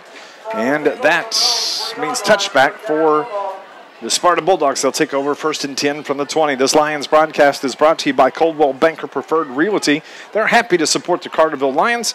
There is a reason we are preferred. Find out why. Located on West Plaza Drive in Carterville. Sparta has the football. 34-20. Carterville converts the 2-point conversion, gets that 2-touchdown lead back, and apparently they're going to need those 2 points. So in this game, it's 8 minutes remaining on the clock. Sparta football, as Kaija Banda will operate from the shotgun. He has one man running back on his right hip, takes the snap, rolls to his right, gets some pressure by Dylan Moore, and Banda gets away, but he's dropped inside their 5-yard line at about the 4. How did he get out of Dylan Moore's hands? And Dylan Moore is laying on the ground, but that's aggravation that he's laying on the ground, not injury. Yeah, I think it was Lynch and maybe Petska. Lynch and Lazinski that actually finally chased him down. He actually slipped inside the 5 near the 4-yard line, so a big loss. Loss of 16 for the Sparta Bulldogs. The ball sets at the 4-yard line with 7:17 remaining in this second quarter. On a Friday night, a beautiful night for football. We thought it was going to be a little bit warmer this evening. But it's turned out to be a nice night as it's the give, no gain, and actually a loss on the carry by, I believe that's Ethan Evans. Lazinski. They're going to give him the line of scrimmage. Yeah, Lazinski and Tuttle in on the tackle. Bring up 3rd and forever. 3rd and 26. Obviously, Sparta does not want to have a turnover here. I think they're going to probably play it safe and probably run the ball. Although when you're 1-5, why not put it up in the air? What do you have to lose? Heron leads West Frankfort at the half, 24-6. 34-20 here. Sparta. He works from under center. They're just trying to get it out away from the goal line. Bonda is brought down at the 10-yard line, bringing up 4th and long. Sparta's going to punt. Carterville's going to have the football in good field position. Yeah, Carterville's got a chance to put up 40 here in the first half. But it's almost, let's say Carterville scores one more time, and you go in and say, wow, Carterville scored 41, but you still have a little bit of a bad taste in your mouth from this first half. I agree. So Sparta set to punt away. Back deep will be Johnson and Harley Vaughn for the Lions. The kick is short. Takes a hop at the 30-yard line. Carterville's just going to let it roll dead, and that's going to be at the 34 of the Sparta Bulldogs. That's where Carterville is going to take over. Yeah, coming up after the game, Scott and I, we're going to choose our Joe's Lawn Care and Snow Removal Star of the Game. Joe and Lindsay McCann of Carterville, they've been in business for over 20 years. They do commercial, residential lawn care, landscape maintenance, spring and fall cleanups, and snow removal. It's not that far off, Scott Hudson. But after the game, we'll choose our Joe's Lawn Care Star of the Game. Already October, already 7th week of high school football season. I know you probably started your Christmas shopping back in August, like a lot of people. Yeah, right. Yeah, right. 1st and 10 for the Lions from the 34 of Sparta. Harley Vaughn throws it to the right. His intended receiver is Lasdinas, and he's brought down. It's a short gain, about 3 yards maybe for the Lions. 2nd down and long for Carterville. Yeah, good job by Lasdinas to go up and get that pass a little high. Lasdinas brought it in with his fingertips, and as you said, short gain. Officially a gain of 2 for the boys in blue. Harley Vaughn from the shotgun. Brock Tuttle in the backfield. Vaughn takes it to Tuttle, throws it across the middle. Lasdinas' intended receiver. I don't know if that was behind him. But he was open. He was wide open. Nobody back there. It's incomplete, bringing up 3rd and 8 now for Carterville. And depending on the severity of Rawlinson's injury, and of course anytime you get taken off an ambulance, you know, that's not a good sign. I'm sure this week in practice that, you know, Harley and the coaching staff will work on the passing game. We know he's quick. We know he can run the ball. But, you know, you've got to be able to throw the football to go very far in the playoffs. I gotta say, I tell you what, I've really enjoyed getting to know Christian during this season. He's done a fine job for the Lions. Hate that he got hurt. Vaughn takes it across the 30, banks his way to about the 36-yard line, short of a 1st down. But it's hard whenever you transfer in from another school, especially as a senior. You don't know what to expect. Now, it's not like he transferred in from out of state. He transferred in from Cross County, right, from Heron. So he knew some of these guys. But he did a fine job for the Lions. And I don't want to speculate on what's going on with his leg, as it is Lasdinas. He gets the 1st down across the 15 and fights his way in for the touchdown for the Carterville Lions. Marcus Lasdinas, a 27-yard touchdown run for Carterville. Well, he should have been stopped. Well, there is a flag on the play. That's what I thought. I saw something come flying in. Way on the far side of the field. It's going to be probably a motion penalty on the Carterville Lions. Going to bring this back as the officials, the illegal motion on the Carterville Lions. All for naught. And it always seems like when Carterville has a penalty, it's when they have a big play. Last week against Nashville, Rawlinson, one of his patented moves, was rolling out to his right, got stopped, reversed field, came all the way around and ran about gained about 35 yards, and it was brought back because of a penalty. So it always seems like when Carterville gets a big play, there's a flag on the turf. So now that's a 5-yard penalty, 4th and 8 now for the from the 32. Carterville is going to go for it once again. Harley Vaughn operates from the shotgun, wants to throw, finds his man Justin Johnson. It was high off his fingertips, incomplete. Sparta is going to have the football right there from the 32. 1st and 10, Sparta with 4:01 on this second quarter clock. Yeah, Johnson was between the defender and the ball, just a little bit, thrown just a little bit high and a little bit too far. So Carterville turns the ball over on downs with 4:01 to go in the first half. Next week, the final 2 weeks, Scott and I will hit the road with the Lions. Next week at Pinckneyville to take on the Pinckneyville Panthers. And week 9, we head south. We're going to Massac County for the final game of the season. This will be the last time Carterville plays Massac. Next year, they take on Mascoutah in week 9. I don't know if you saw the video earlier in the week, but last week at their home game, when Mascoutah took the field, they had the firemen and the policemen and the EMTs come out with them onto the field. Kind of a cool thing. Of course, Mascoutah is a Scott Air Force Base high school, or 60% of their families work or live around Scott. So 2nd down and 11 for the Sparta Bulldogs from the 31. That was a loss of 1 on the last play. Bonda keeps it off the right side. He's tripped up and falls forward to the 30. A gain of about 1. And Mascoutah will be a much tougher opponent than Massac County. Which is good for the playoff points. Right. There's no question about that. And what you have to hope if you're Carterville next year is by the time you get to week 9, you've got obviously a playoff spot secured and pretty much know, let's say you go in there with 7 wins on the season. So, but Mascoutah is definitely going to be a tougher opponent than Massac County. 3rd down and 12. Clock rolls under 3 minutes. 2:55, as a matter of fact, here till halftime. As they put a man in motion, that's Williams. Bonda throws it down the left side. And actually should have been picked off by Carterville's Kralis, but miscommunication between the receiver and the quarterback for Sparta. 4th down now and 12. Yeah, the receiver kind of broke the route off instead of continuing on downfield.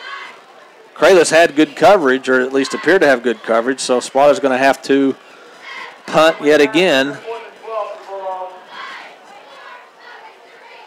2:43 showing on the clock. 4th down and 12 from the 30.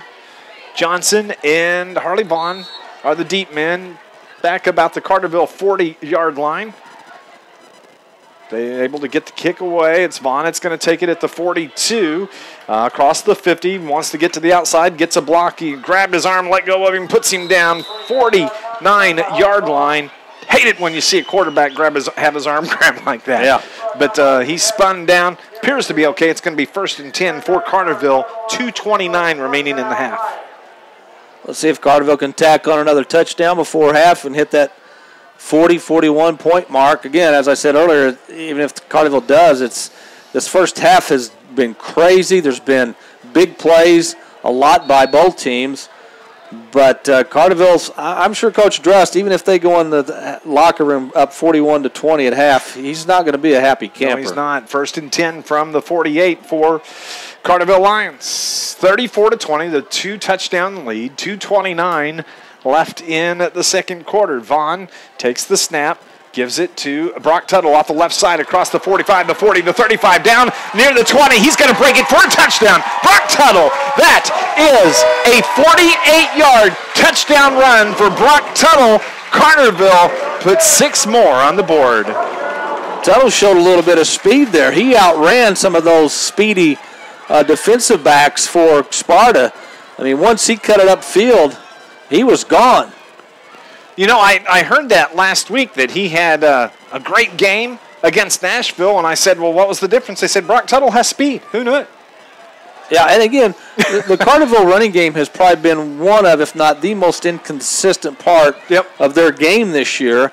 But it got untracked last week, and hopefully it'll stay that way the rest of the season. 40-20. The kick is good. 41 now to 20. Carterville leads it with 2:20 showing on the clock. We're going to take a break. It's Lions football on News Radio WJPF.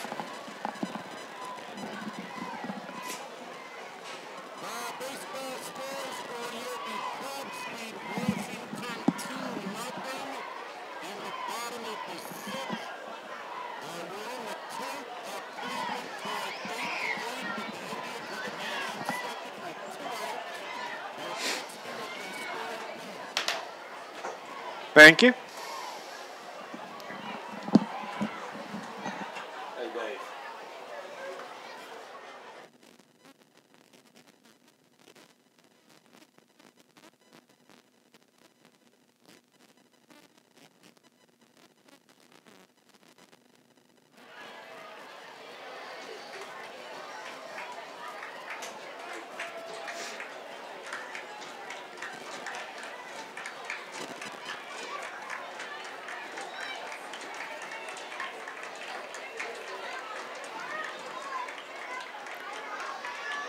Back at Carterville, Brock Tuttle, the 48-yard touchdown run, 41-20 with 2:21 on the second quarter clock.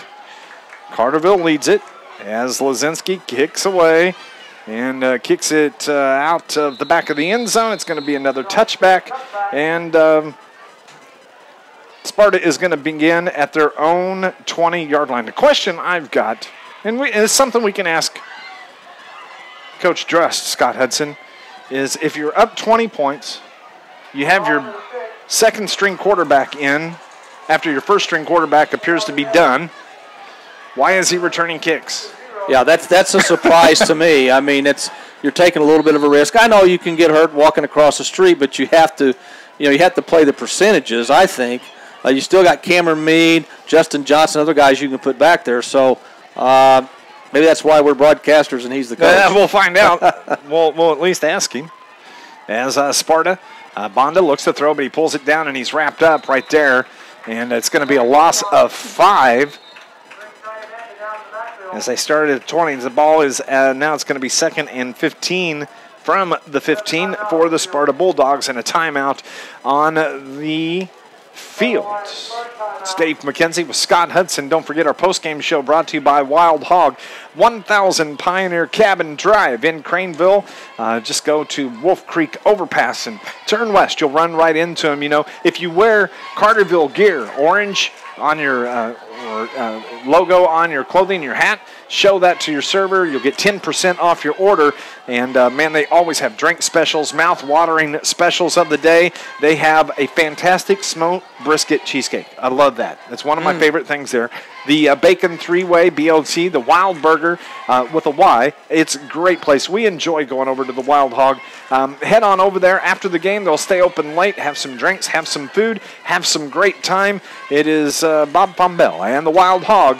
There, take the overpass. Go to the overpass, turn west. You'll run right into them.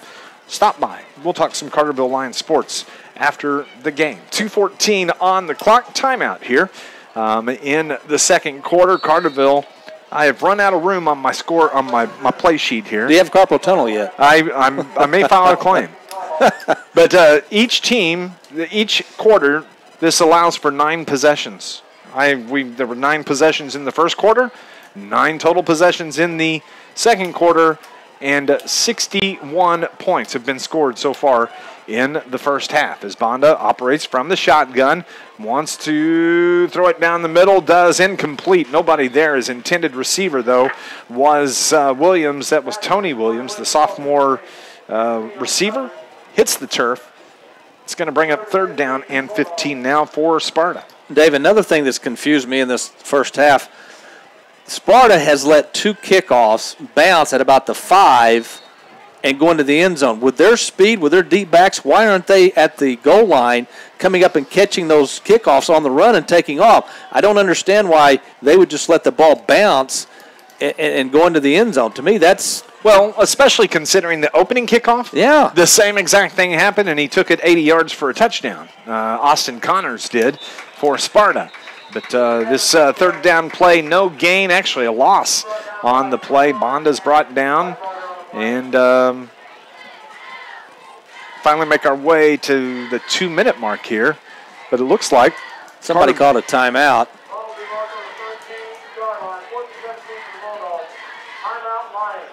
Timeout called by Coach Dennis Drust.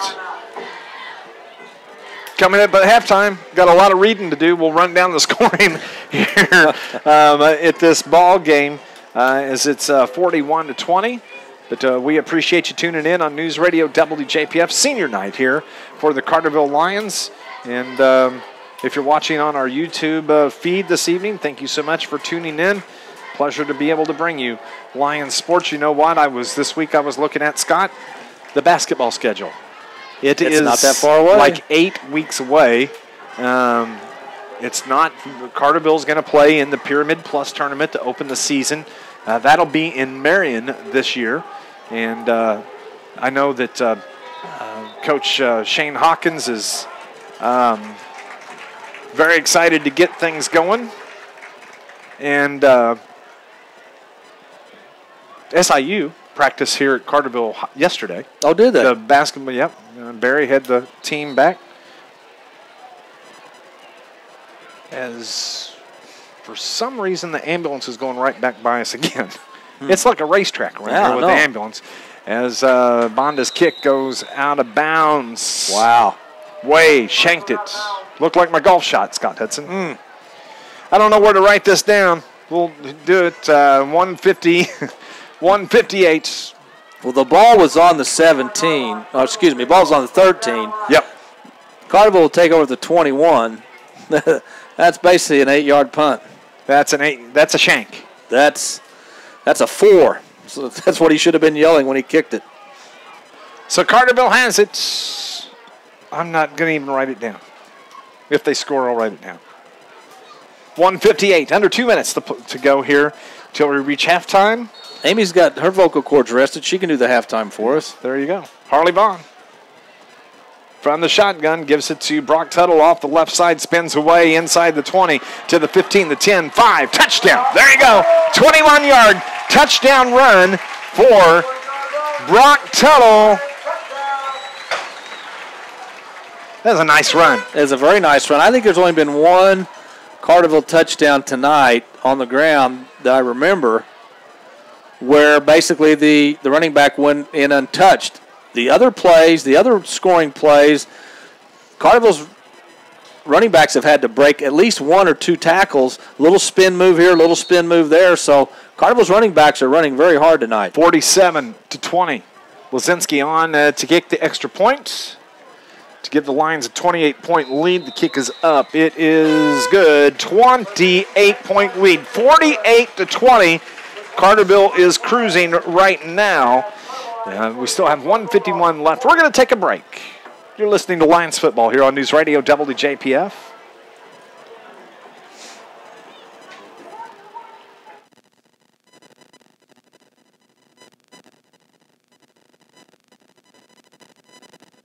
Your baseball updates, still tied 8-8. Cleveland and the Yankees, they're now in the top of the 11.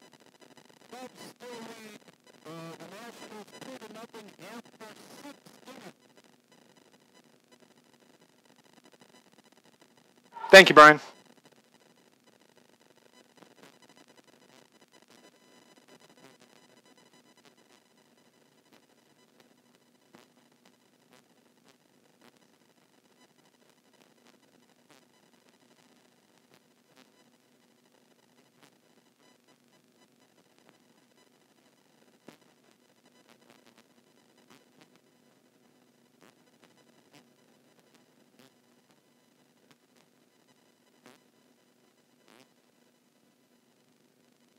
Back at Carterville, it's Dave McKenzie with Scott Hudson. Brock Tuttle, the 21-yard touchdown run. Updating the baseball scores for you this evening. Cubs lead Washington 2-0. That is in the 6th. And they're in the 11th now.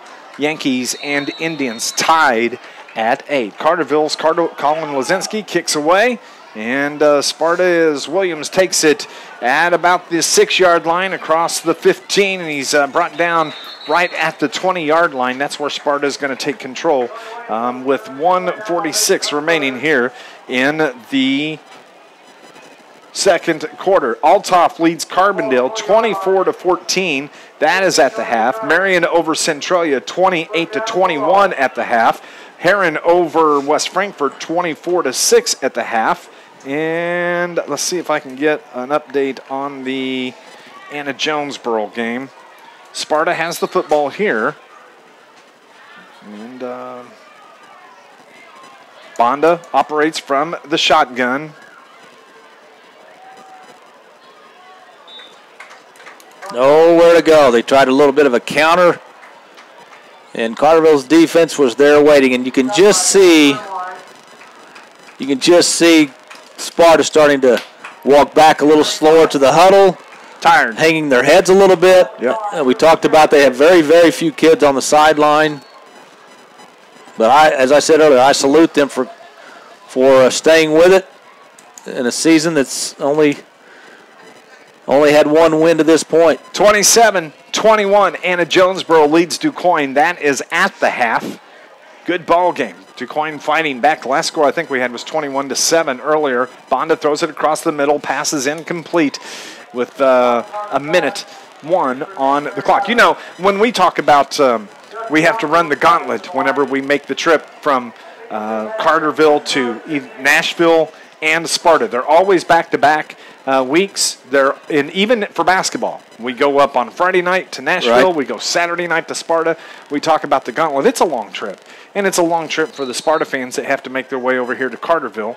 And but I agree with you completely. These kids they haven't quit. They may be tired, but they haven't quit, and they're talented. Coach Dennis Dress said, "Hey, they've got some talent," and he named off who he thought would have big games as Carterville is able to bring Bonda down in the backfield. And the clock rolls under 50 seconds left. Third down. It's actually going to be Zach Schlinwine in on the stop. 8:30. We're still not to halftime. Yep. Long first half. Yep. For a lot of reasons. Senior night here for Carterville. The band starts to make their way. Hey, tomorrow night here at Lions Field, it is the Lions Classic.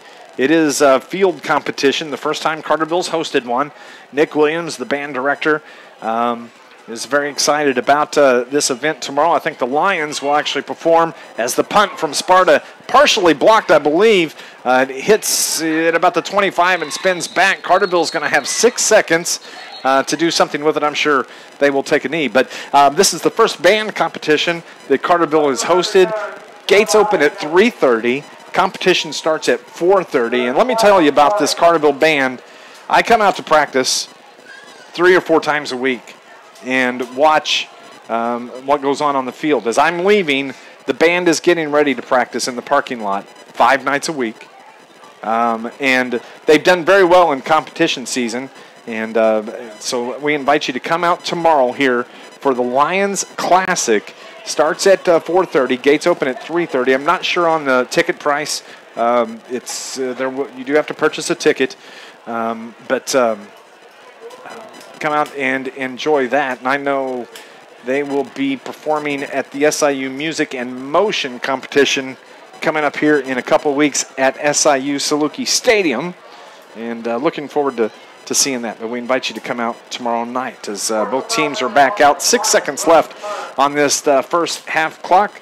This has been a 1 hour and 33-minute first half as we've had 68 points scored. Yeah, Carterville got called apparently for roughing the punter, but the yardage marked off wasn't enough for a first down, so Sparta's going to have to re-kick. There you go. Just another and one of the many strange plays we've had in this first half. Have we seen everything? That is my question. I don't think we have. I haven't seen a lineman run for a touchdown yet, pick up a fumble or something, so that's about the only thing we haven't seen. We want to say hey to Christian Rollinson. He's watching the game online. waiting on an X-ray. Hey, buddy. Yep. Best of luck. Proud of you, man. We're at the half, 48-20. Carterville leads it. Senior night here at Carterville High School. Stay tuned. Your halftime show's next on News Radio WJPF.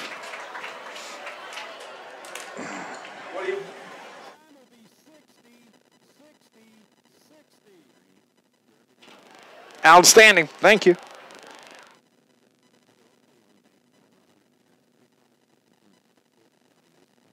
I'll text you any change on the baseball score.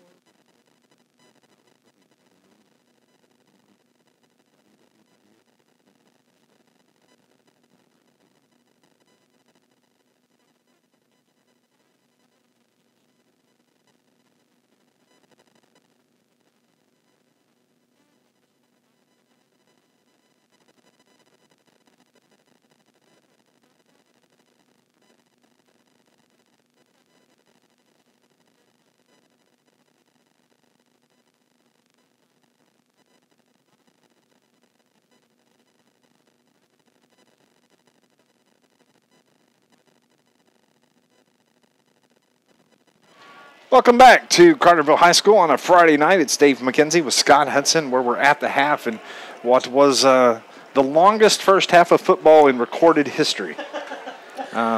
It was a long 1 hour and 33 minutes for a high school football game. Well, I will say this. If you're going to have a long first half, make it entertaining. And it was entertaining. Was that? We saw a lot of big plays from both teams. We saw, the unfortunate injury to Rawlinson. We heard from him that he's watching online. And, Christian, we wish you nothing but the best. But Carterville started to assert themselves late first quarter. And really, you saw Sparta start to wear down a little bit.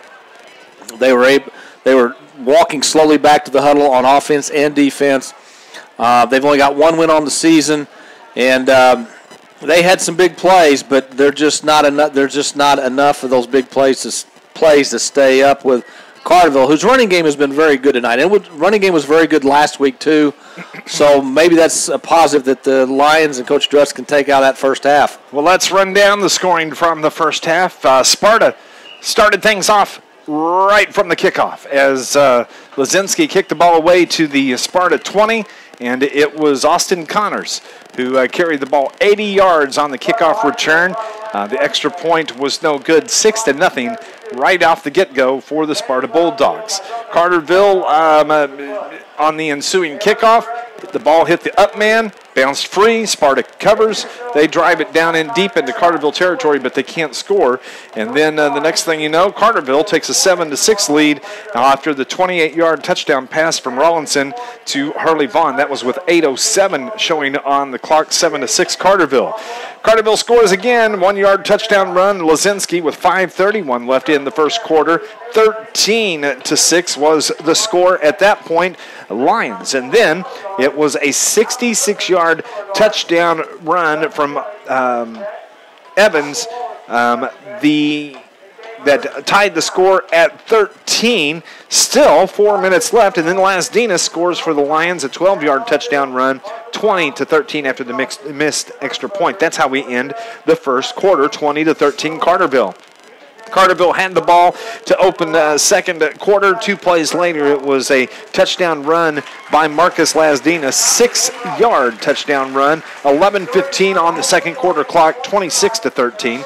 And then this was just quite the play. It was an 85-yard touchdown pass from Bonda to Connor Scott Hudson, and man, that was just a pretty pass play. It was just it was, and Sparta has got very good wide receivers. They have got speed to burn. And Carterville's defensive backs got burned several times that first half. The first time we've seen that this year from Carterville's pass defense. But Sparta can put up some big plays, and we saw some of those in the first half. That was a 85-yard touchdown pass, Bonda to Connors. 10:54 on the second quarter clock, 26-20, Carterville with the lead. And then it was a 4-yard touchdown run with 8 minutes left. Marcus Lasdinas, the 2-point conversion was good, 34-20. Then, with 2:21 remaining, a 48-yard touchdown run from Brock Tuttle, 41-20. And then he follows that up after Sparta turns the ball over to Carterville. It was Tuttle, a 21-yard touchdown run. That was makes it 48-20, and that is where we stand right now at the half. The Carterville Pride of the Lions band on the field. This is the final warm-up practice opportunity here in front of the home crowd before their competition tomorrow here at Lions Field. We are going to go on and take another break. Hopefully we can get a couple of ball scores for you. We'll update scores from around Southern Illinois. 48-20 here at the half. The Lions lead Sparta. It's Lions football here on News Radio WJPF.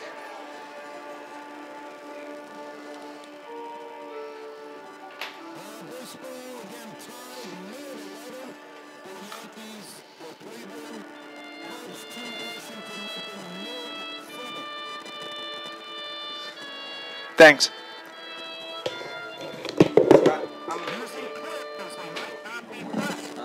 I'm going to go pee. Okay.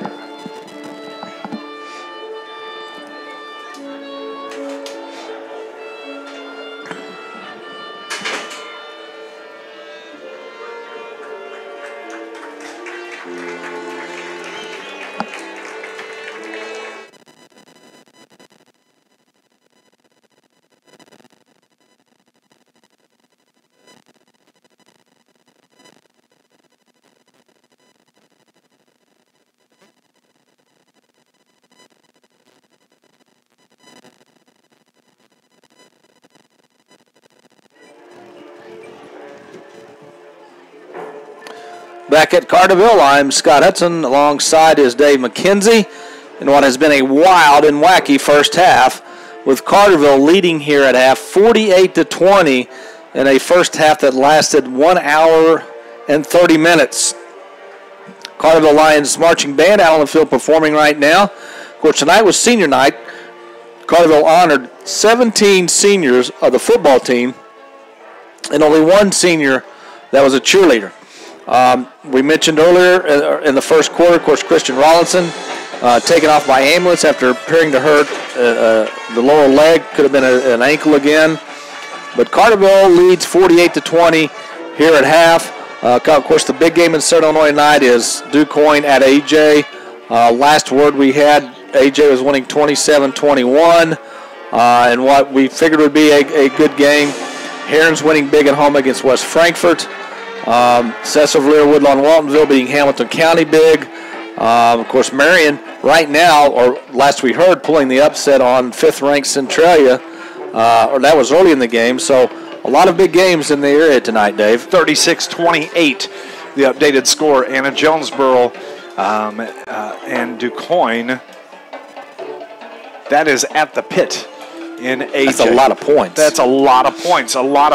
That's a lot of tough football right there. I guarantee you that's a lot of big hitting taking place. As updating scores from Major League Baseball, 8-8 Yankees and Indians in extras and 2-0. Still the Cubs leading Washington in that series. It's Dave McKenzie, Scott Hudson. We appreciate you tuning in and listening to Lions Sports with us all season long, and of course on our YouTube channel where we're able to broadcast the games, stream the games. You can watch and listen.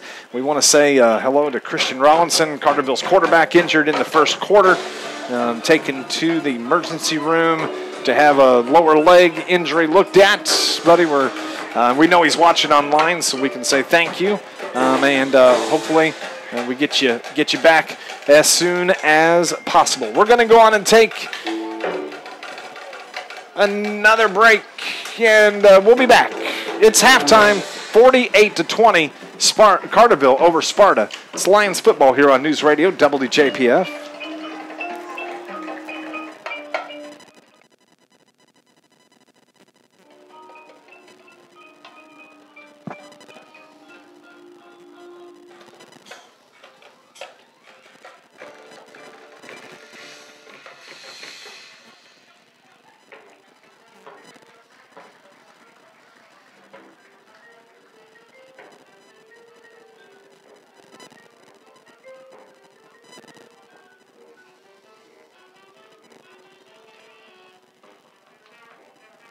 Hey, everybody on YouTube.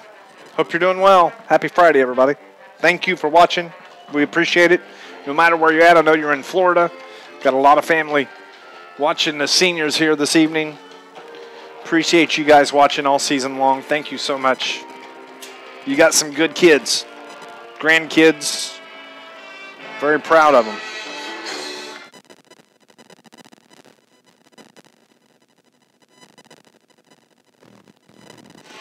Back at Carterville, it's Dave McKenzie with Scott Hudson, where the pride of the Lions still on the field, performing their halftime routine here before this Carterville crowd on senior night this evening. And we'll run through the list of the seniors once again. 17 senior football players, including Harley Vaughn, Marcus Lasdinas, Connor Henderson, Justin Johnson, Christian Rollinson, Fidel Campbell, Cameron Mead, Sean Spory, Hunter Lynch, Brock Tuttle, Luke Ford, Brendan Fitzpatrick, Zach Schlindwein, also Colton Snuffer, Cameron Kistner, Jack Curry, Zach Liddell, and one of our cheerleaders, just one, a senior this year, Macy Bly. We want to say congratulations. Thank you, kids, for everything that you've done through your high school career for Carterville sports. It's been a lot of fun to watch you grow up, and wherever life takes you, hope all turns out well for you. It's been a good group of seniors. Yeah, it has. And again, this is only my second year here, but I've enjoyed watching all these kids play football and/or basketball. It's obvious next year, with 17 seniors, a lot of underclassmen are going to have to step up and play major roles on this football team next year. But there's still some football left this season. I think Carterville is talented enough to go deep in the playoffs. Carterville's always been one of the smaller 4A schools in the playoffs, and I guess there's an outside possibility, depending on how things fall, that Carterville could fall back to 3A. Probably not going to happen. But, as long as Carterville finishes 7-2, they should get a decent first-round opponent. Don't know where that game would be at. 7-2 doesn't necessarily get you a home game. But I think this team is talented enough, and if they're healthy enough, can make some noise in the postseason. Well, and one of the things, we talk about the strength of the schedule for Carterville in the first half of the conference season.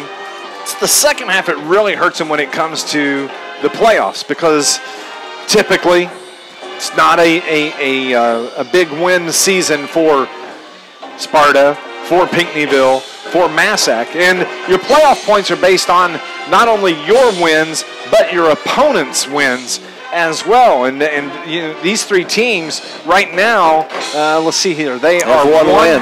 Yeah, one win, 1-17, I think is what the record is. And so when you look at the playoff points, and the IHSA released the playoff points earlier this week as it stands, and Carterville only has 22 points. They're going to have to win out and to get a better seed. Right.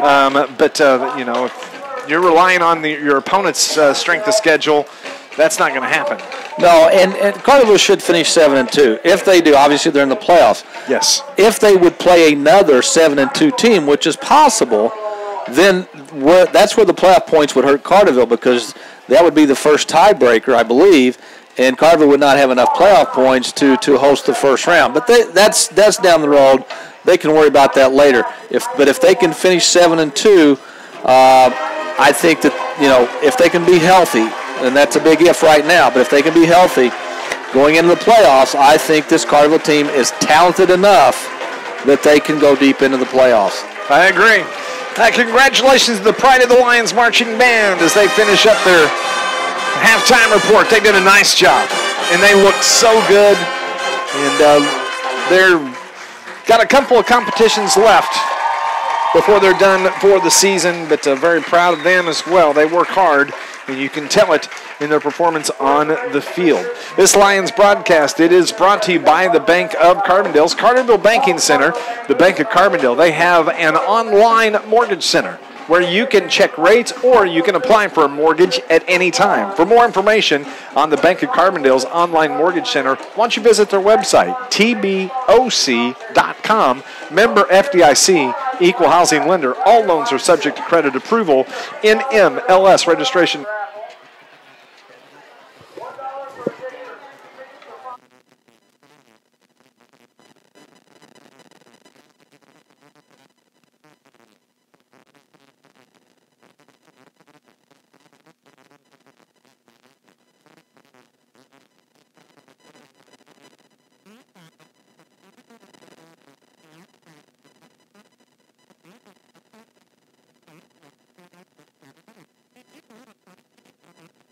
Yankees in Cleveland go to the 12th, still tied at 8. Cubs 2, Washington nothing, end of 7. Got it.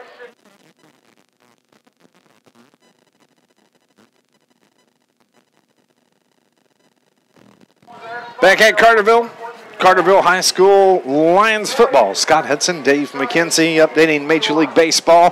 The Indians and the Yankees go to the 12th inning, all tied at 8, and the Cubs continue to lead Washington 2-0. Scott Hudson in the 7th inning. And, man, I tell you what, playoff baseball's been pretty good so far, and there's only been 2 games. It has, and, the Nationals are the team that I think, along with the Dodgers, they need to get over that proverbial hump in the playoffs. The Nationals have always been considered one of the better teams in the regular season. And then they get the playoffs and really don't do anything. At home tonight, losing 2-0 late in that game to the Cubs doesn't bode well for them. But also, the NHL season just got started. Wednesday night, the Blues got a big win at Pittsburgh against the defending Stanley Cup champions to run their opening night. Blues will play tomorrow night at home, their home opener against the Dallas Stars. So let's see, we've got high school football, college football, the NFL, Major League Baseball, NASCAR, hockey, and soon NBA. Is there anything else left? Well, we got, of course, golf is still going on as well. Golf is going on, and high school-wise, you've got volleyball that is still going on. You have cross-country that's going on. Golf sectionals, congratulations to Avery Ray and to Allie Lamb. They advance on out of regional play to sectionals. Avery finished second at the Anna Jonesboro Regional. Allie Lamb finished 9th in the top 10, so she advances on individually. And so the girls have had a great season. And then we just talked moments ago, the basketball season is about 8 weeks away. As a matter of fact, Coach Shane Hawkins is up here roaming around somewhere, and I know that he is crazy excited to get the season going. Carterville should have a decent basketball team. Let's see. What's some other things we can talk about? Luke Ford. Let's talk about Luke Ford. Okay. Possibility that he could be available to play next week. I will say that he is healing nicely, faster than expected. Now, whether or not he will play next week, I can't answer that, but he could be available for that. But definitely will be available for the playoffs, which is what Carterville needs. Yeah, there's no question. And of course, when we heard about the broken collarbone, the first thing you think of is, he's done for the season. And that wasn't the case. It was a couple weeks ago, I talked to one of the assistant coaches for Carterville. He said it's a 50-50 shot he comes back. Obviously, the healing process has been a little quicker than many thought it would be. I don't know that I would play him next week. If you're going to play him in the regular season, play him in week 9 to get his feet wet again, as they say, going into the playoffs. But boy, what a literally and figuratively a big person to have back in that lineup for Carterville going into the playoffs. That would be huge, not just because he's 6'6", but just because it would be huge for the Lions. Because he requires so much attention when he's just on the field. Absolutely, and third down conversions, he was the man. So that would be nice for the Lions to get him back. Both teams are back out on the field as we are just moments away from kicking off the second half action. Here it is, almost 9 o'clock. It is 8:53, and we are getting ready to start the third quarter. Remember that game? Was it last year that we were here till 1 o'clock in the morning? Murfreesboro. Murfreesboro. The Storm game. I think, if I remember correctly, I looked at my phone. The game ended at 12:03. Yep, I think you're right. And I couldn't tell you what happened probably 20 minutes ago, but some reason I can remember things like that that happened over a year ago. Both teams are back out on the field as we are getting ready to kick it off. Thank you for tuning in to Lions football here on NewsRadio WJPF. Your Lions are going to have the ball to start second half play. Sparta kicks it, squib kick on the ground. It's taken right there and down at about the 42-yard line for Carterville, I believe. I think that's Justin Cross, maybe? Yeah, number 28, Justin Cross, that puts the ball in play for the Lions. It's 1st and 10 from the 42-yard line. I'm sure Coach Druss would like to get another touchdown or two on the board and then start subbing in, getting guys like Carly Vaughn, Lasdinas, Brock Tuttle, some of the linemen out, let some of the younger kids play. I'm sure that was his game plan going in, and he probably thought he might be able to do it by the second quarter, but Sparta had other plans, at least in the first half. Herons up 38-6 over West Frankfort. That is after 3 quarters. So Harley Vaughn is the quarterback for the Carterville Lions. He gives it to Brock Tuttle, who tries to get off the left side, gains about 1, spun to the ground right there. It's going to be 2nd down and 9 for the Lions. Well, Coach Druss was not lying when he said before the game that Clayton Sheldon's one of the best, if not the best linebacker they will face this year. He has been in on a lot of tackles in this game. He's everywhere. 36-28, AJ still leads the DuQuoin Indians. That has now moved to the 4th quarter. We need the Indians to win, because if Indians can come back and win that, there would be a 3-way tie for first place in the Mississippi Division of the River to River Conference. Flag flies in from the far side as it's Lasdinas hurdles the defender at the 48-yard line, but I think they're going to call that back. Probably illegal procedure, which, again, in Week 7, you hope not to have those, especially when you've got, your first-string lineman in there and your first-string skill position players other than Harley Vaughn playing quarterback. But those are things that will drive a coach nuts. And if memory serves me correct, that is the 4th illegal motion on the Carterville Lions. That's what they call. They mark the ball back 5 yards. So it is going to bring up 2nd down and 13. 2nd and 13 from the 39 for Carterville Lions, wearing their blue home uniforms on their final regular season home game of 2017. Harley Vaughn takes the snap, bobbles it, but he's going to keep it, steps up, tries to get outside, gets out to the 40. It's a gain of just about 1 yard. That's not a good possession. It's going to bring up 3rd down and very long for the Lions. Yeah, Harley got the snap, bobbled it, and as soon as he corralled it, he immediately was in run mode. He didn't even look downfield to see if he had any receivers. He just took off and wasn't able to get anything. Vaughn looks to the sideline. Lions are ready to roll. It's 3rd and 12. 10:25 on the 3rd quarter clock. Carterville has it at their own 40. Vaughn rolls to his left, wants to throw, waits, dumps it down, and it was almost picked off. Nice job defensively. Lasdinas, the intended receiver, but I believe that may have been Austin Connors on the coverage there, and you don't want him getting a hold of it. He'll take it to the house. Yeah, Carterville's very fortunate that ball wasn't picked off. Vaughn trying to thread the needle in there, but boy, that was almost like trying to thread a rope through a needle. That's almost impossible, Scott. It is. That's what you're saying. I've never seen it done. 4th and 12. Carterville is set to kick.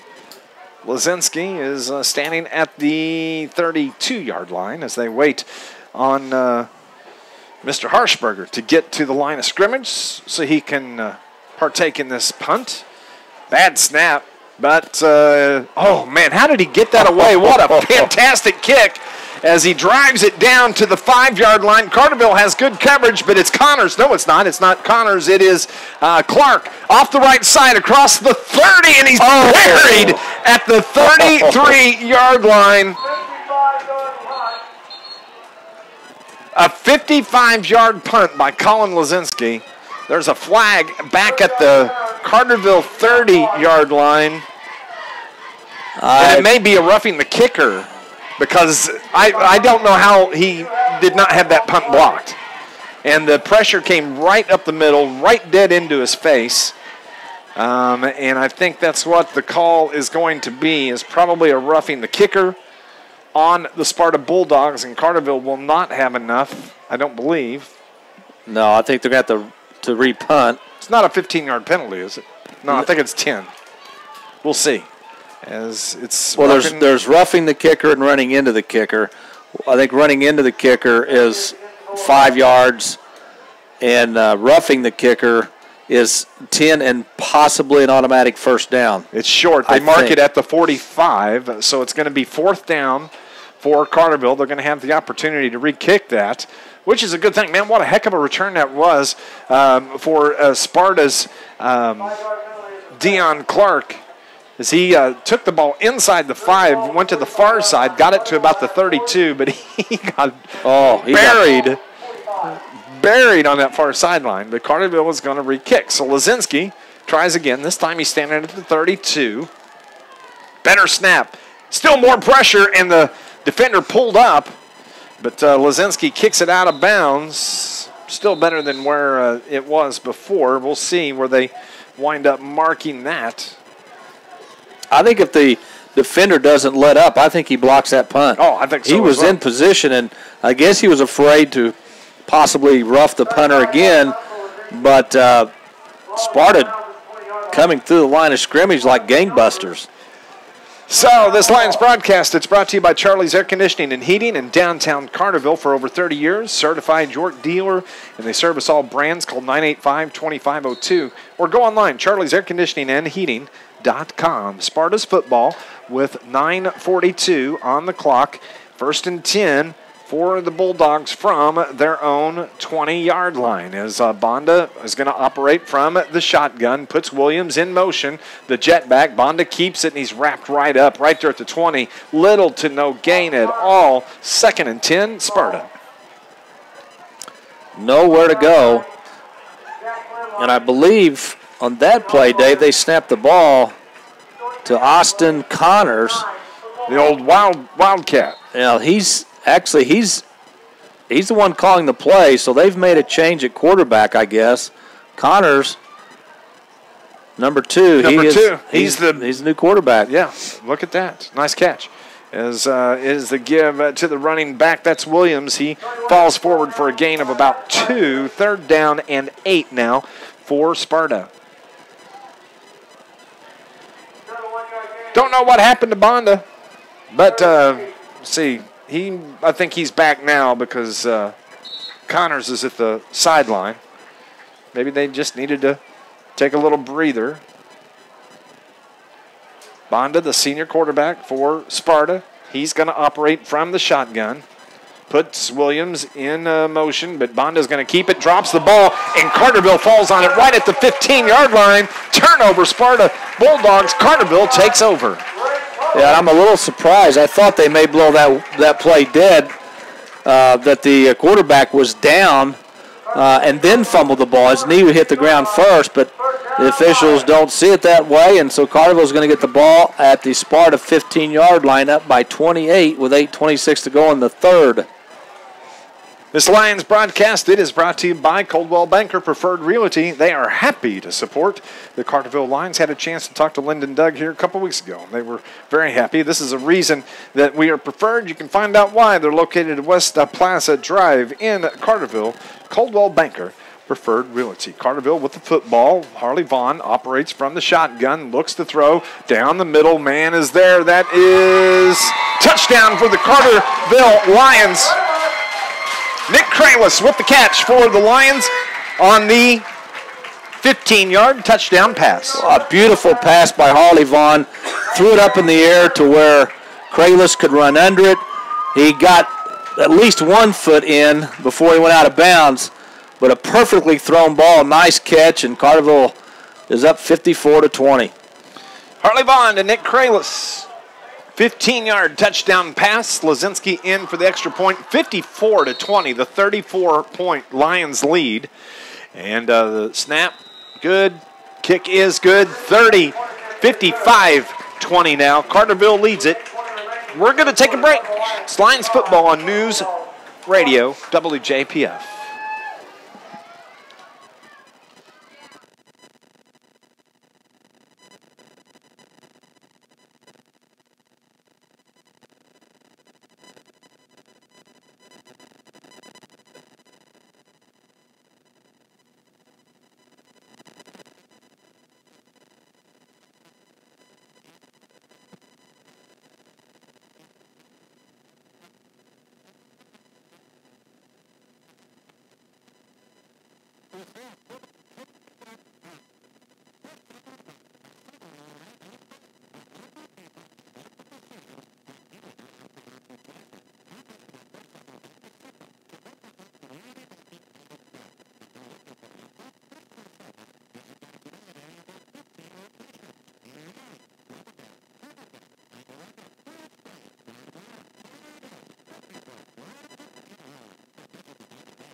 Back at Carterville, it's Dave McKenzie with Scott Hudson. Carterville just scored on the 15-yard touchdown run from, or the pass from Harley Vaughn to Nick Kralis.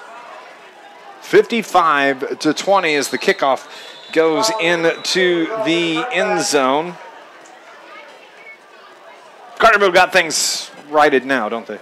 Yeah, they've righted the ship, so to speak, and it took them a while to get to that point. As we talked about at halftime, it was one of the crazier first halves of a football game we've ever witnessed. But Carterville is the better team. They're the deeper team. They have, more talent along the line. And they're just wearing the Sparta Bulldogs team down.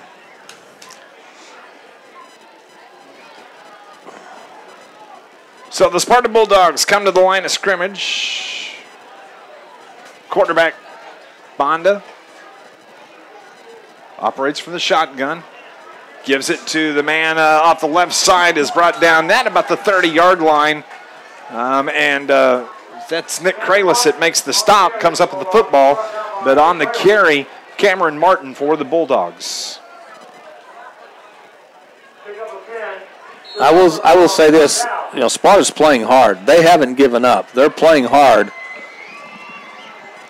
I agree. We talked about it. They're Coach D even knew that they were a decent team coming in here.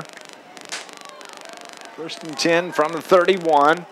Bonda takes the snap. It's snapped directly to Williams. He takes it off the right side, falls forward for about 2 yards. It's going to bring up 2nd down and long for Sparta. Carterville at this point just wants the clock to run. Let's see here. Althoff leads Carbondale 27-14 after 3.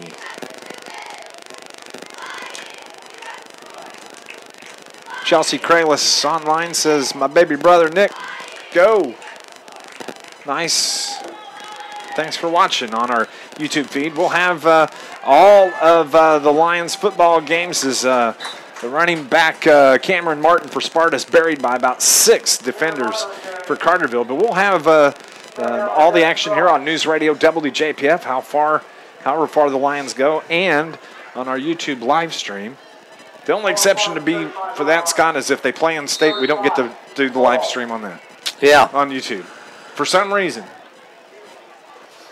Well, that'd be nice. I'll take that. That'd be a nice problem to have. Yeah, absolutely. We'd take that. Yes. 3rd down and 5. Sparta has it from their 31-yard line. I don't want to get too far ahead.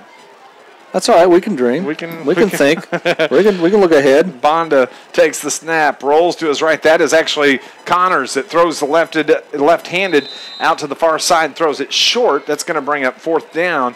It's now Sparta's really starting to interchange Connors and Bonda at the quarterback position. Sparta will have to punt. Carter will get the ball back.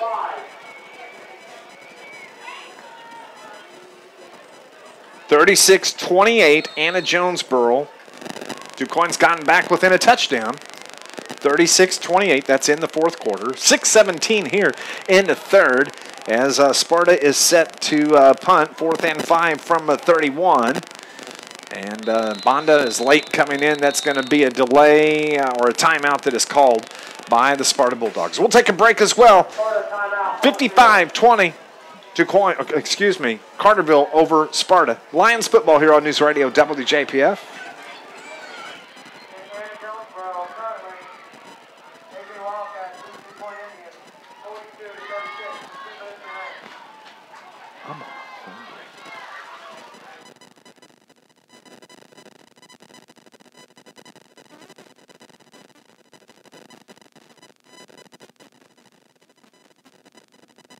Here you go, YouTubers. They just announced 42-36 Anna over DuQuoin with 2 minutes left. Breaking news just for you.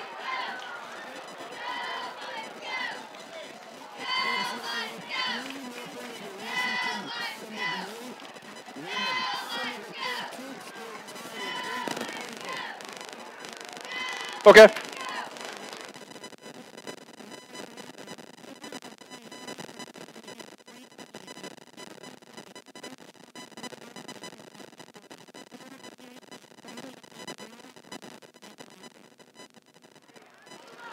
The Cubs now lead Washington 3-0. That is in the bottom of the 13th inning between the Yankees and Cleveland.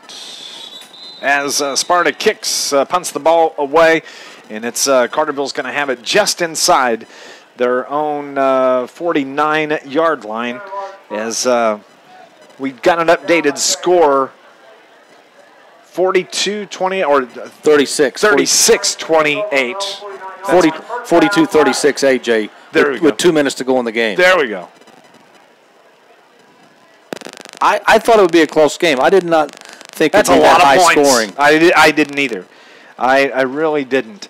But I can see where there could be some points scored on both sides. AJ just drubbed us. Right. And DuQuoin, they're a talented team, and Coach A.J. Hill, they're very talented. So not a lot of defense there. 36-28, 2 minutes left as we have a flag here thrown from the umpire.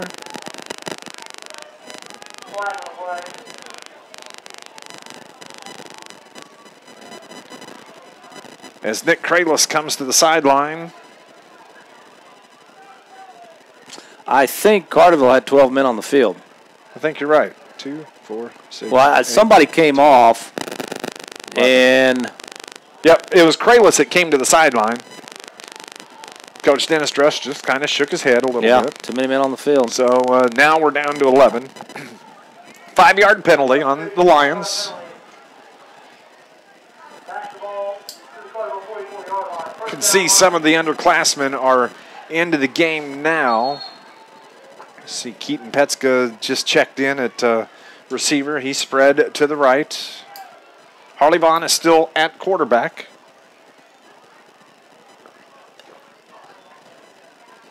It's the give to Lasdinas, who falls forward, and he's a little slow getting up.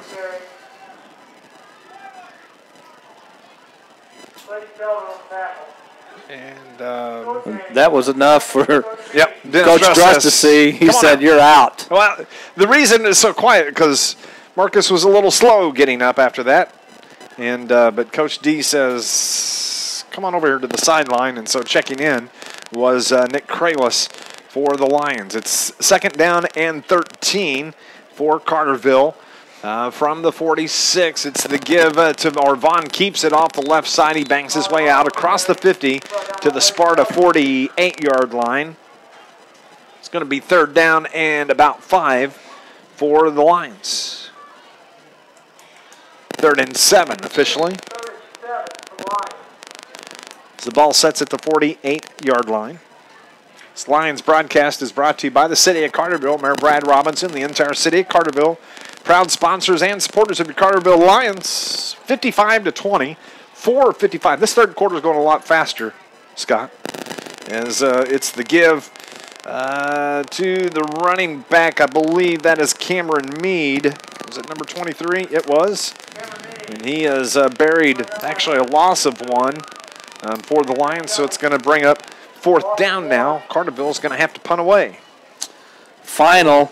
Harrisburg comes back to beat Murfreesboro 17-14. Harrisburg kicked a 28-yard field goal as time expired. How about that? To beat the Red Devils. 4th down and 8 here for the Lions from the 49-yard line.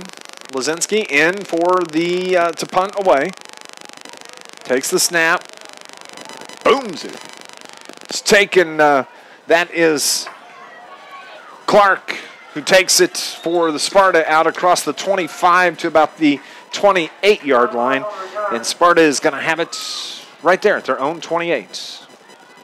4:02 remaining in the third quarter. 1st and 10 for the Bulldogs. They are down 35 points. And some may have asked on that last Carterville possession, Harley Vaughn, the starting quarterback now with Rawlinson's injury, why was he still in the game? I think probably the reason why he's in there, he needs as many reps as he can get, even in a blowout like this. So it's probably why he's still in there. So Bonda works from the shotgun. He's got pressure and brought down in the backfield. Nice job by the Lions defense And Bonda had nowhere to go. Big loss. Bailey Hicks gets to Bonda, gets the sack as the clock continues to roll here in the third. Carterville's reserves making a name for themselves in this third quarter. That is a loss of 10, 2nd and 20. The ball sets at the Sparta 17-yard line now.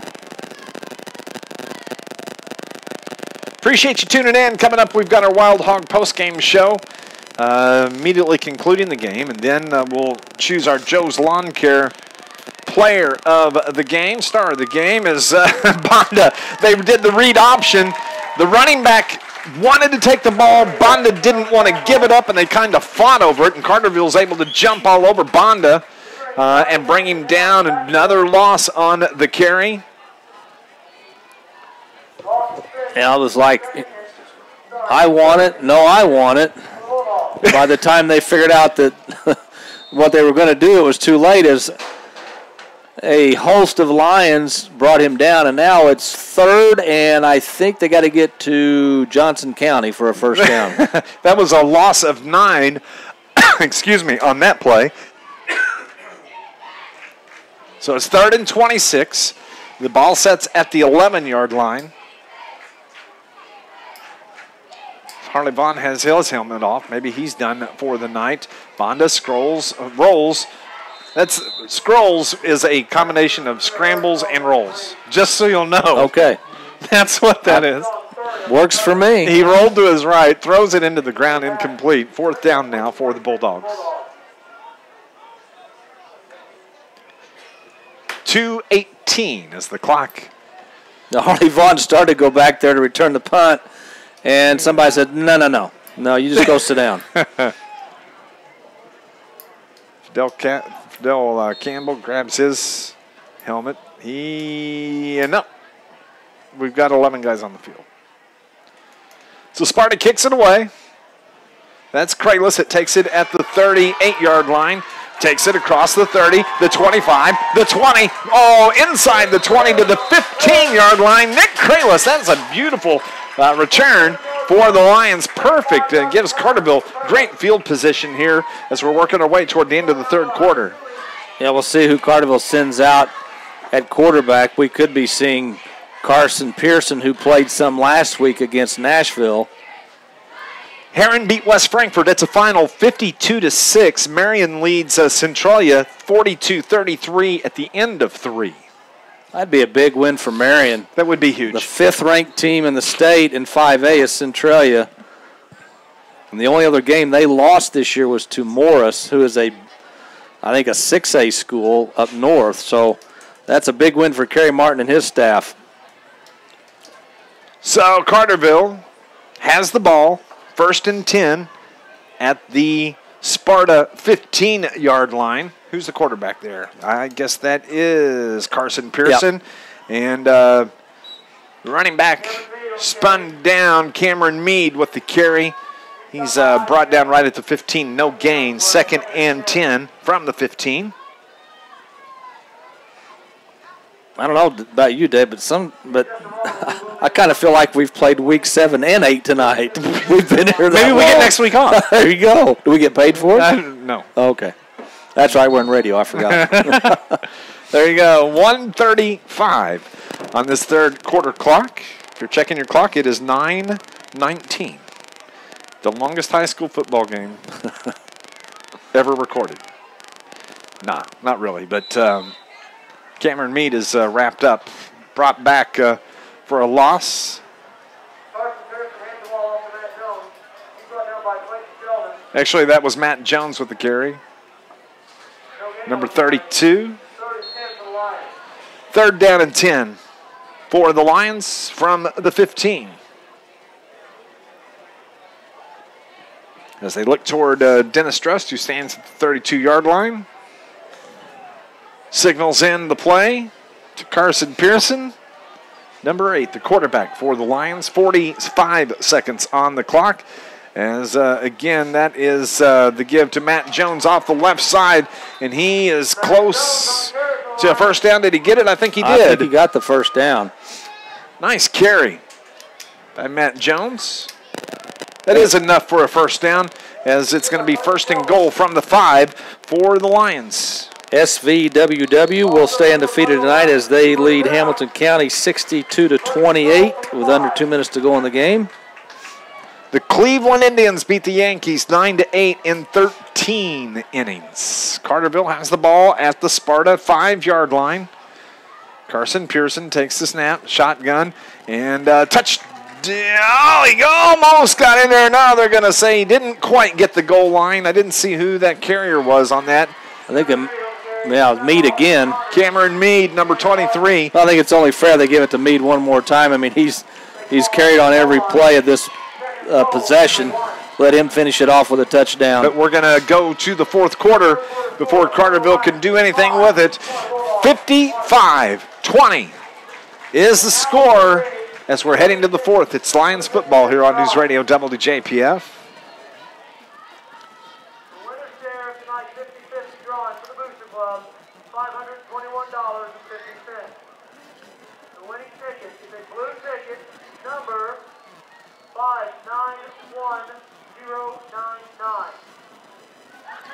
Once again, 591099 is the winning ticket. Blue ticket. Support. Booster Club booth. Here's the press box. Collect your winnings.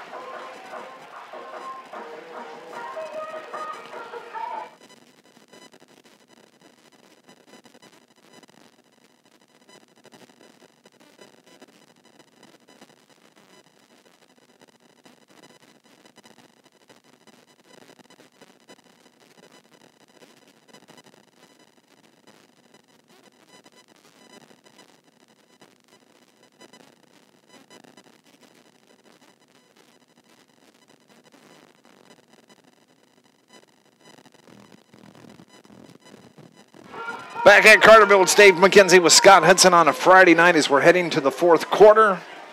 55-20 Carterville with the lead.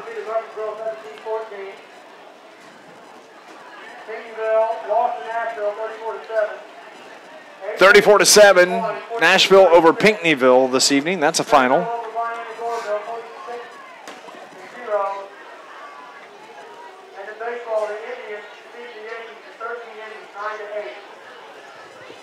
Carterville has the luxury of putting in second string, maybe some third string guys in there. Carterville has it at the 1 yard line, second and goal from the 1, as it is Cameron Meade that gets the 1 yard carry for the touchdown. Cameron Meade, 1 yard, 61-20, Carterville with the lead. Meade avoided a would-be tackler at about the 3, just kind of danced his way around that and then went straight into the end zone. And so Cameron Meade, who was really everything on that Lions possession, gets rewarded with a touchdown. Hey, that's going to start the rolling clock. 41-point lead. Yes. For the Carterville Lions. A hearty hand clasp for that. I agree. Lazinski's in for the extra points. Snap is down. Kick is good. 60-20, the 42-point lead. We'll be back. Lions football here on News Radio WJPF.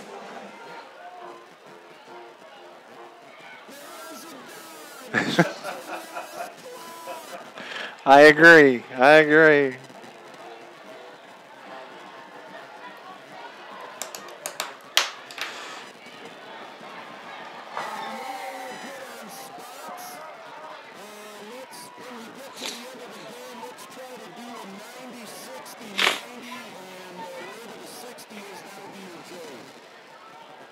Works for me.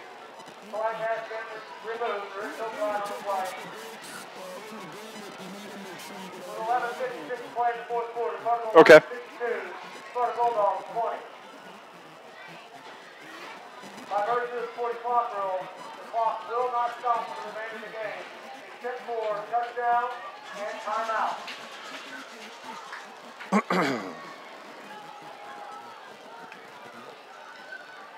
Hey, everybody online. Thanks for watching. Back in Carterville, Lions Field. Cameron Meade, the 1 yard touchdown run, 62-20, 11:56 left here in the fourth. The 42-point lead means a running clock now till the end of the game. Nice crowd here by the Carterville Lions on senior night. Everybody saluting the seniors on the team, and they had the band out earlier. The dance team was out there. And 17 senior players on this Lions team, 1 senior cheerleader. As they're playing their final home regular season football game, the kickoff return is brought out to the 27-yard line for the Sparta Bulldogs. That's where they're going to take over right there. This Lions broadcast, it is brought to you by the Bank of Carbondale's Carterville Banking Center. Sorry about that. Offering the convenience of mobile banking.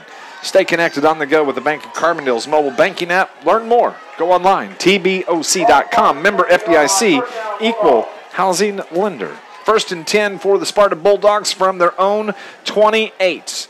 11:18 on the clock.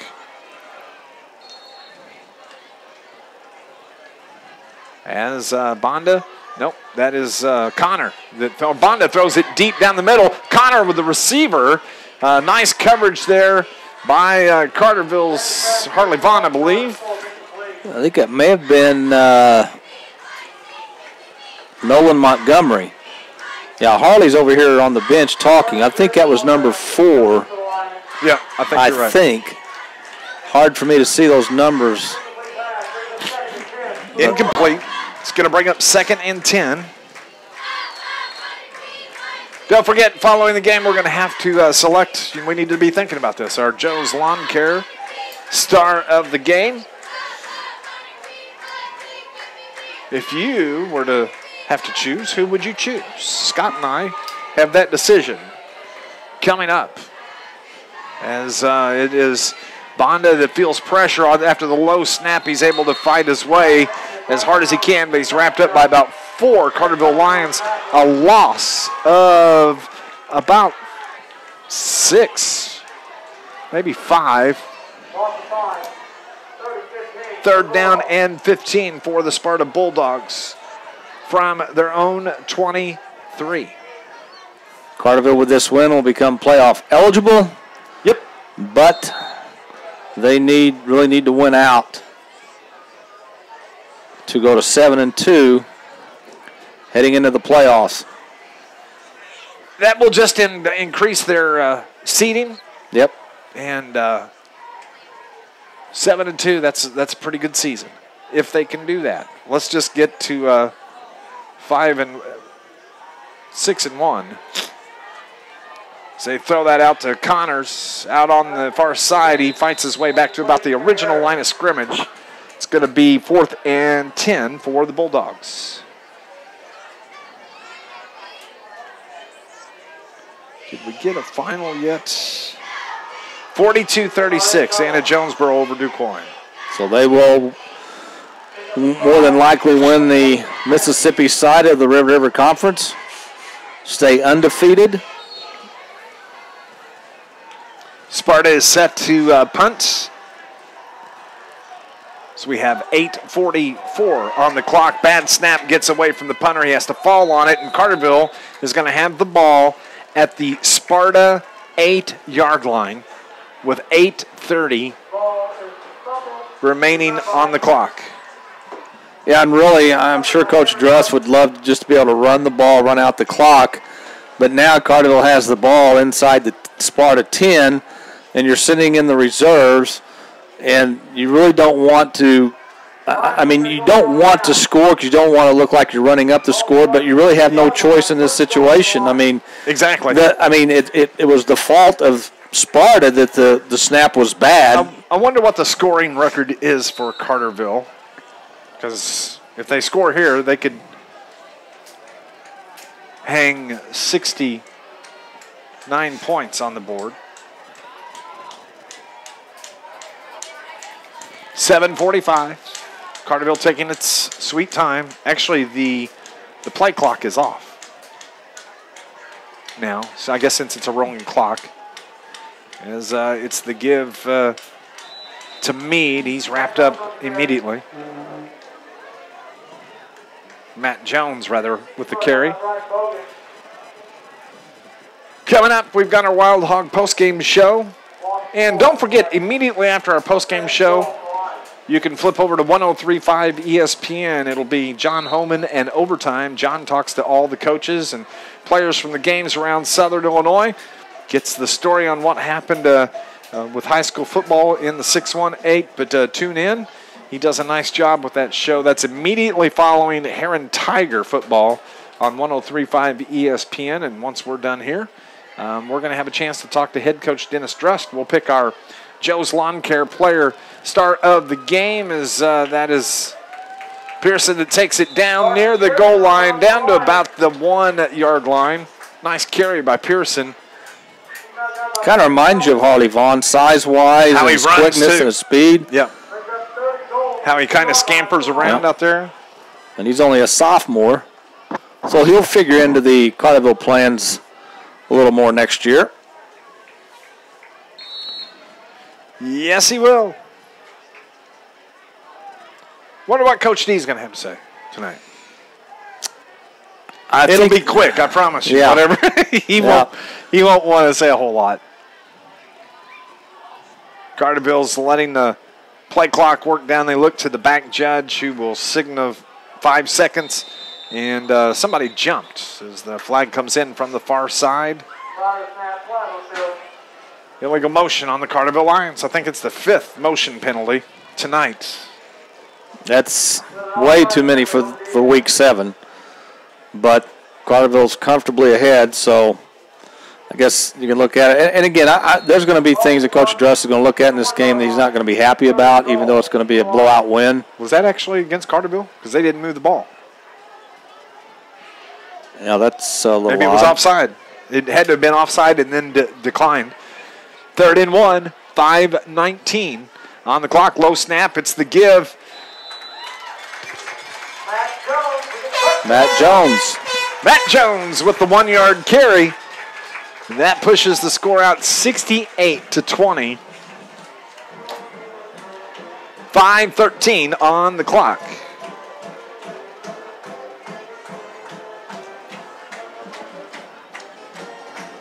5:13. Appreciate you tuning in this evening.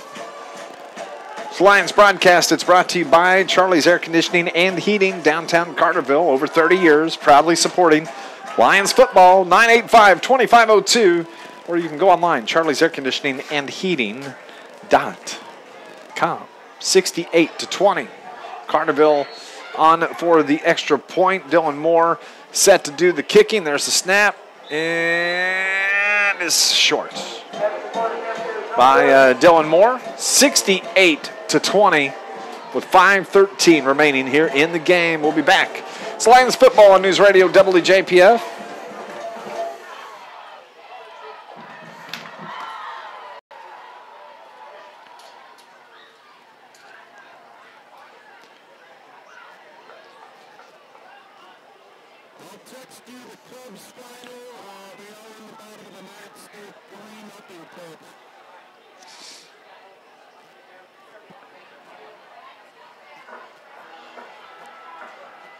Okay, that's fine.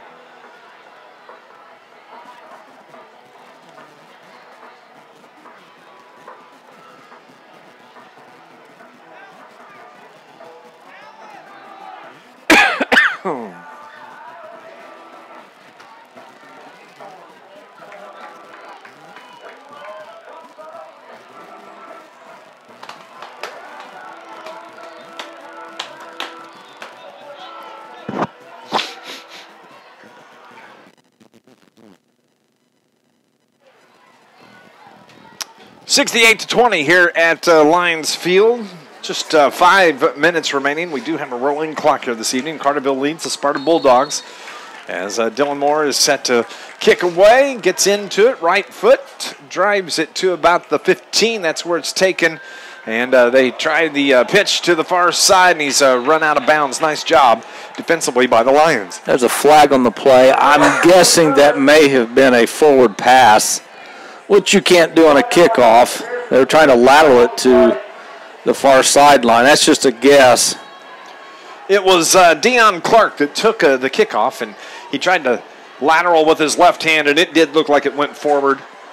I'm sure you're probably correct on the call. And he really didn't sell it very well either, because once he got the kickoff, he kind of took 2 steps. And he just looked like he was going to do something besides run with it. He didn't sell it very well.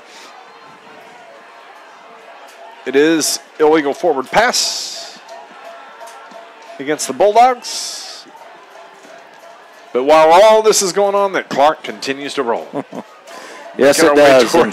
4 minutes. Unfortunately for us, we have to get up early in the morning. You earlier than me, so I don't know what I'm complaining about.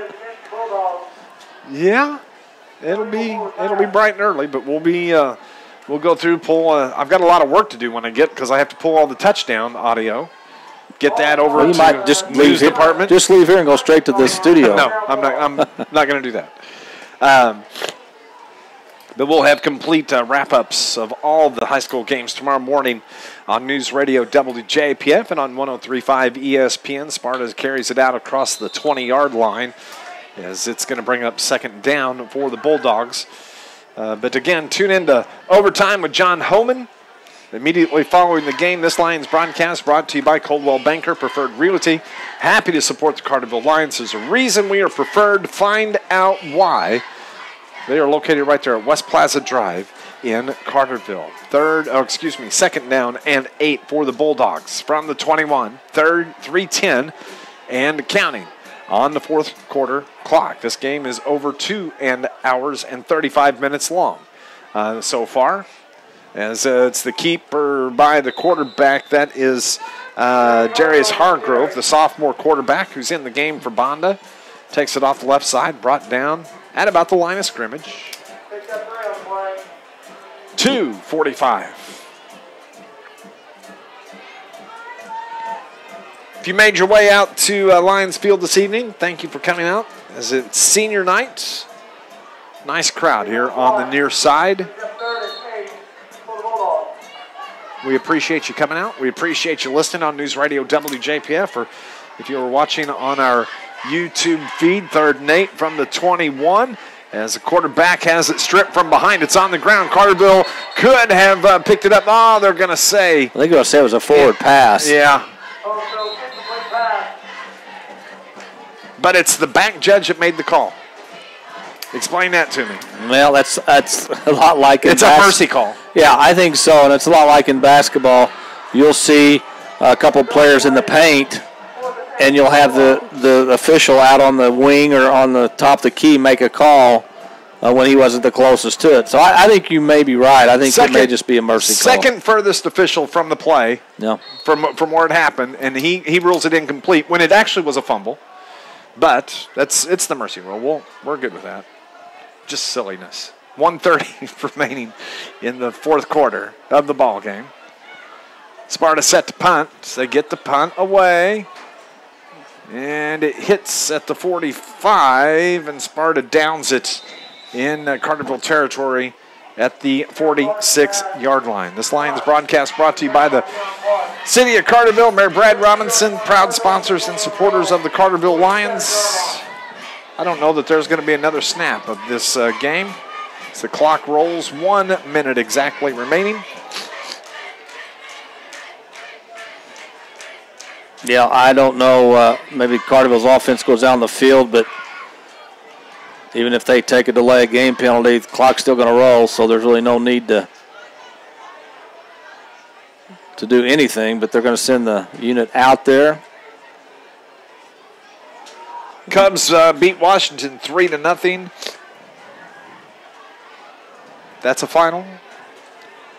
29 seconds, 28. They may have to snap it one time, I think.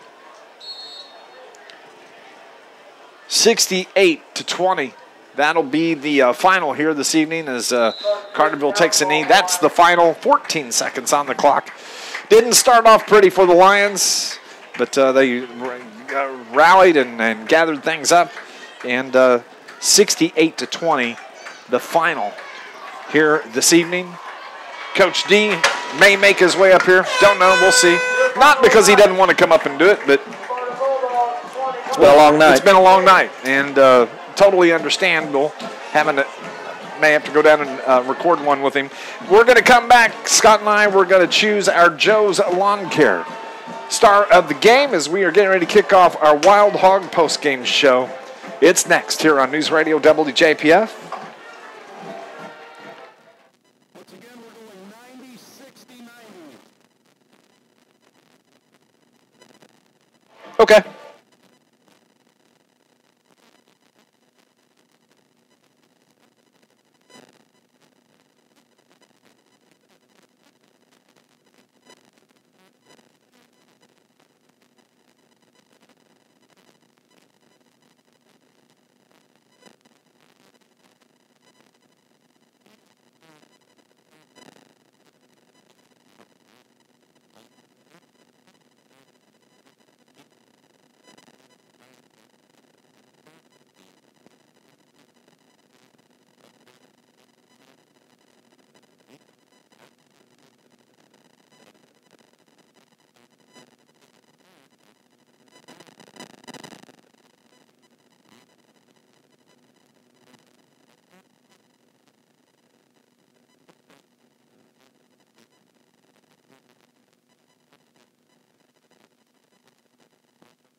Back at Carterville, it's Dave McKenzie with Scott Hudson, where it's 68-20 the final here this evening. The Carterville Lions handle the Sparta Bulldogs. That was the longest game in history ever recorded since the tablets, Scott Hudson. I'm telling you, since the tablets, my friend. 68-20. Carterville, I tell you what, things didn't start well for the Lions as we run through the scoring in the first quarter. The opening kickoff taken by Austin Connors of the Sparta Bulldogs. He runs it 80 yards for a touchdown, and 13 seconds into the ball game, it's 6-0 Sparta. Carterville gets the ball back, and on their first full possession, a 28-yard touchdown pass from Christian Rollinson to Harley Vaughn. That made it 7-6 Carterville. Carterville on their next possession, a 1-yard run by Marcus Lasdinas, 13-6. And then it was Sparta scoring a touchdown. Mr. Evans for Sparta made it, tied it up at 13.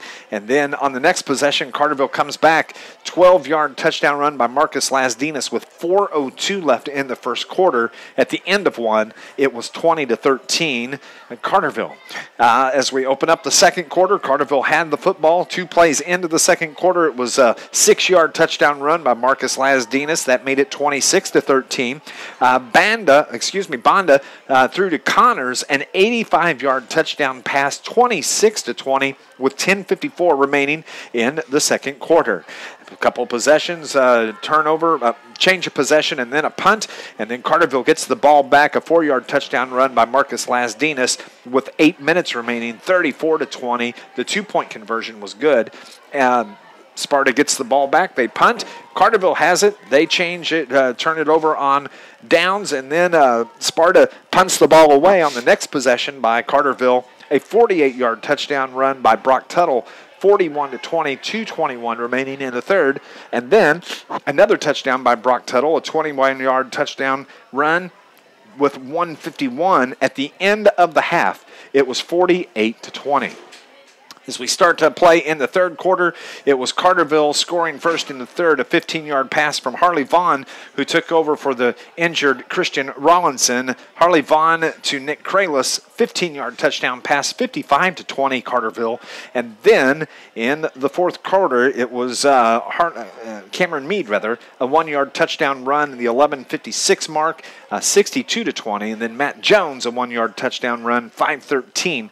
68 points scored by the Carterville Lions, who we need to choose our Joe's Lawn Care star of the games. Joe's Lawn Care, rain or shine, sleet or snow, call Joe. Operated by Joe and Lindsay McCann at Carterville, Joe's Lawn Care proudly served the Southern Illinois area for over 20 years. They specialize in commercial, residential lawn care, landscape maintenance, spring and fall cleanup, snow removal, property maintenance, bush hogging, bush and hedge trimming, tree trimming, removal, equipment repair. They do it all. It's Joe's Lawn Care. Joe's Lawn Care and snow removal. Call 534-8148. When we come back, we'll choose our Joe's Lawn Care star of the game.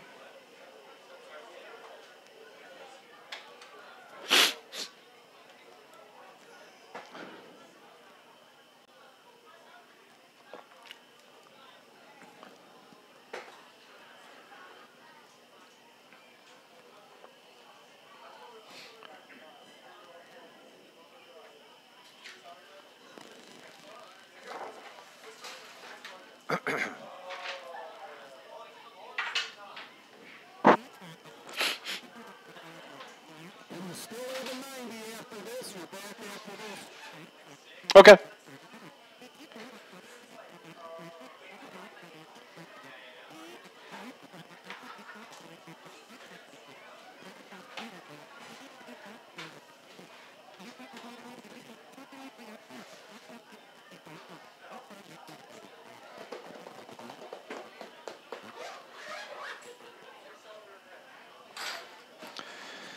(68-20), the final here at Carterville as the Lions, they knock off the Sparta Bulldogs in river-to-river conference action. Carterville now sees their record improved to 5-2. Scott Hudson, and we hit the road. The final 2 games of the season. Next week we're going to Perry County to take on the Pinckneyville Panthers. Yeah, and the 2 teams remaining on Carterville's schedule does not have a win this year. So you would think that Carterville could go on the road and win those 2 games, finish out the season on a 4-game winning streak, move to 7-2, getting ready for the first weekend of the high school football playoffs. More than likely, Carterville will be a 4A school this year. There's, I guess, an outside possibility they could drop to 3A, but not likely. But, we'll have to wait and see about the injury on Rawlinson. Harley Vaughn played quarterback last year. He was a starting quarterback, then gave way to Darian Miller for a few games.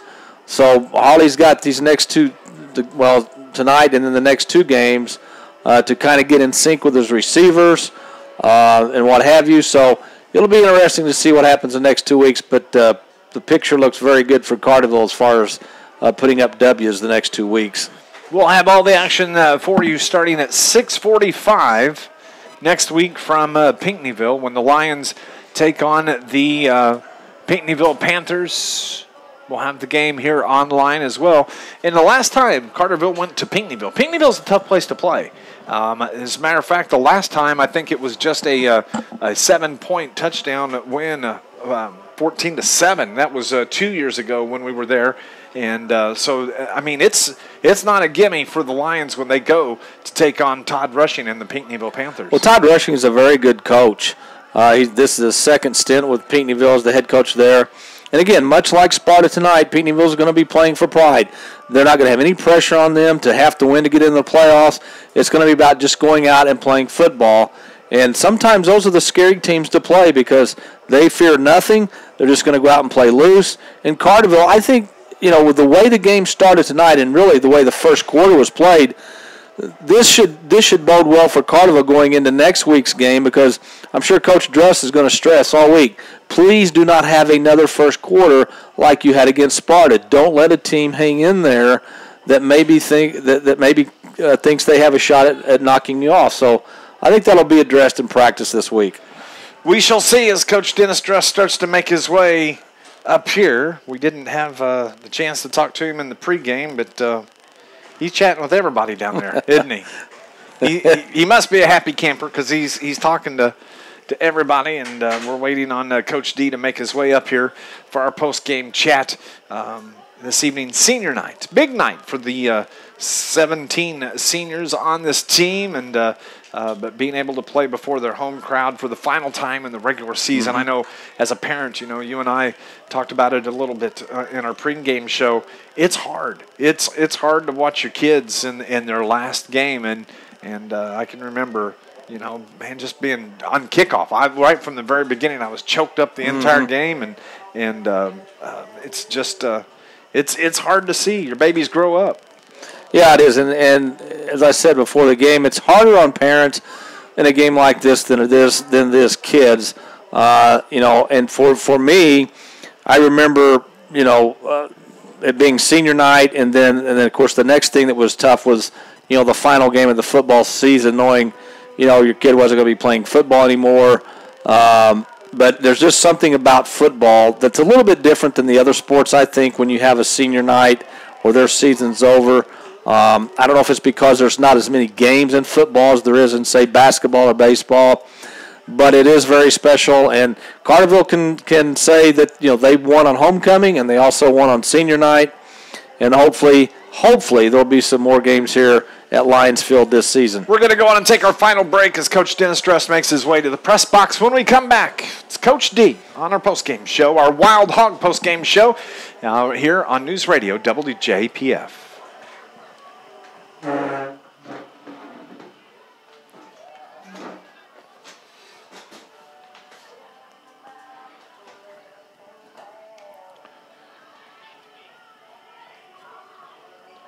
Check.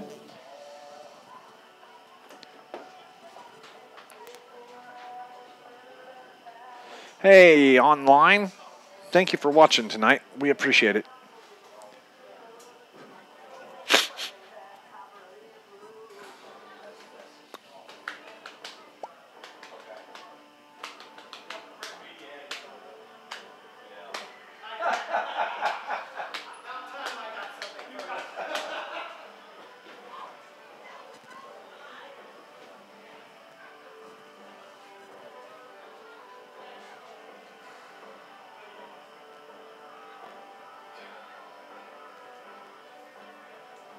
I think I'd like to go to Wakey's, but I don't think I am now. Just, I need to go grab something to eat and go to bed.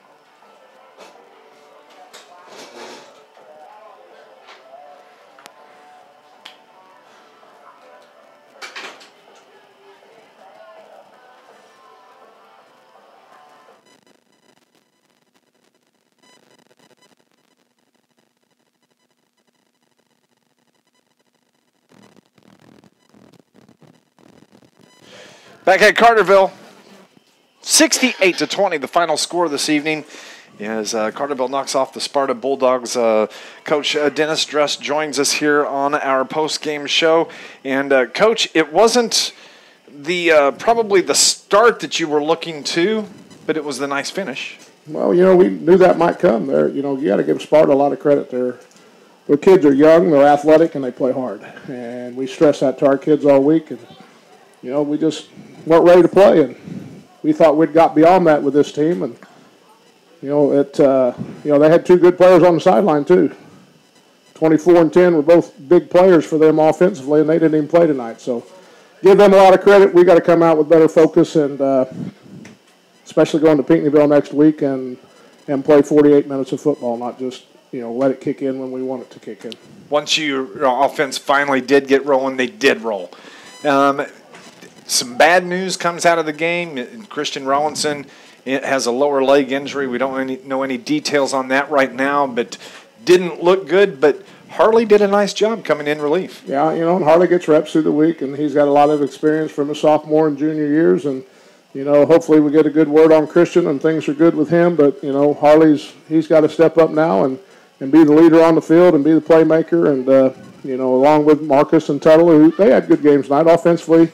You know, we moved the ball pretty consistently, and but frustrating night, lose Christian. That's a tough blow if we lose him for the year. Yep. Coach, you know, I know going into the Nashville game last week, there was a very good opportunity that you would finish the season, regular season, with 4 straight wins, give you a little momentum going into the postseason. However, I know there's a difference between going into the postseason on a 4-game winning streak as opposed to going in on a 4-game winning streak playing very well. And I know tonight, especially in the first half, you saw some things you didn't like. So you want that winning streak, but you want to be playing your best football right now. You know, every year in the season, there's a week that your team just things aren't in sync and you don't play well. That was kind of tonight, we hope, and we address that to the team. This has got to be our bad week, the week we looked past, the week we didn't perform well, the week we didn't practice well, and we got by with a win. Now, exactly what we told them on the field after the game was we've got to get better this week and really go play well at Pinckneyville, finish the season strong at Massac, so that we go into the playoffs as a good team, not just a team that's going to go hang around and be one and done and be happy to be there. We mentioned it. Marcus Lasdinas is everywhere. He had such a good ball game, scores 4 touchdowns tonight, and he just really is a very good all-around player. As a matter of fact, he's our star of the game tonight. You know, it's all purpose yards with Marcus. You know, he's a great receiver, so, you know, he makes our passing game go when we've got him out at receiver. But he's also a very capable runner, and he's been that way for us all year. And you know, his stats aren't great, you know, because he's splitting duty at running back, and, you know, he's not getting the 100-yard rushes because we've got him flanked out and throwing him the ball a lot. But his all-purpose yards, you know, he's averaging probably 100 or 100-plus yards a game, receiving and rushing, and like you said, scored 4 touchdowns tonight. So, you know, we know what he can do, and we got to have a lot of help from him in the rest of the way through this season.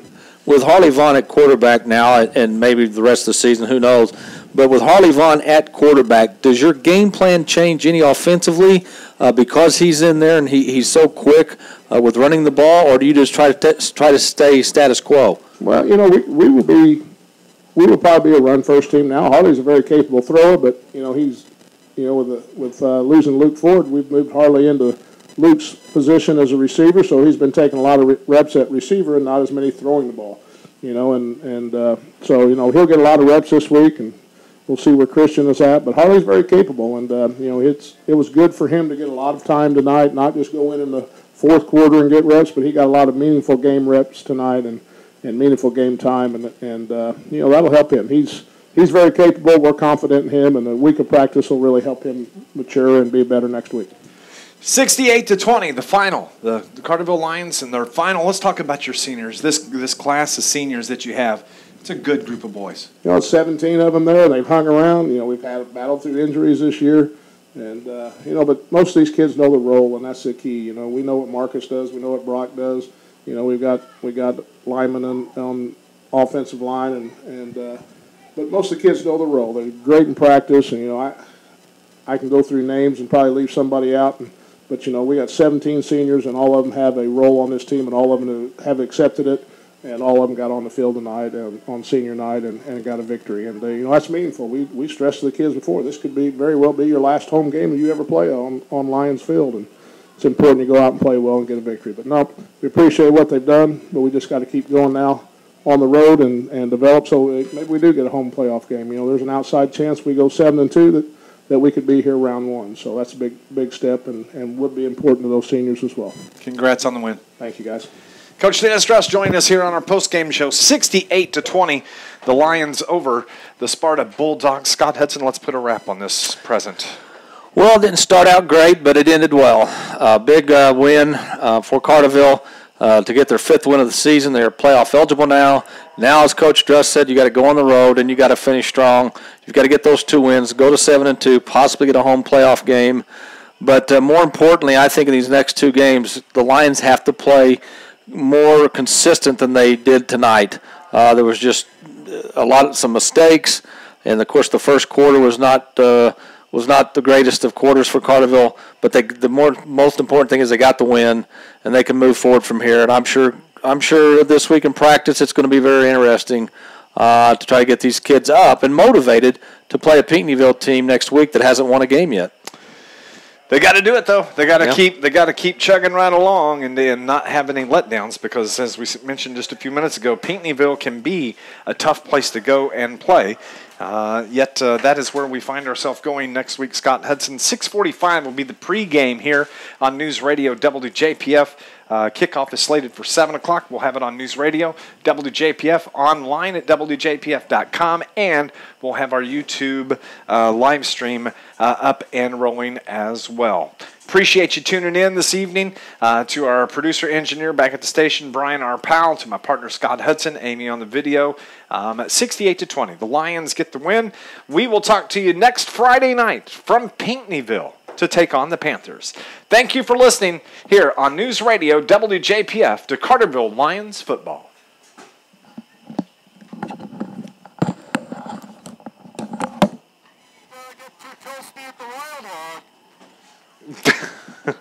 Okay, we won't. Thank you, Brian. I appreciate it.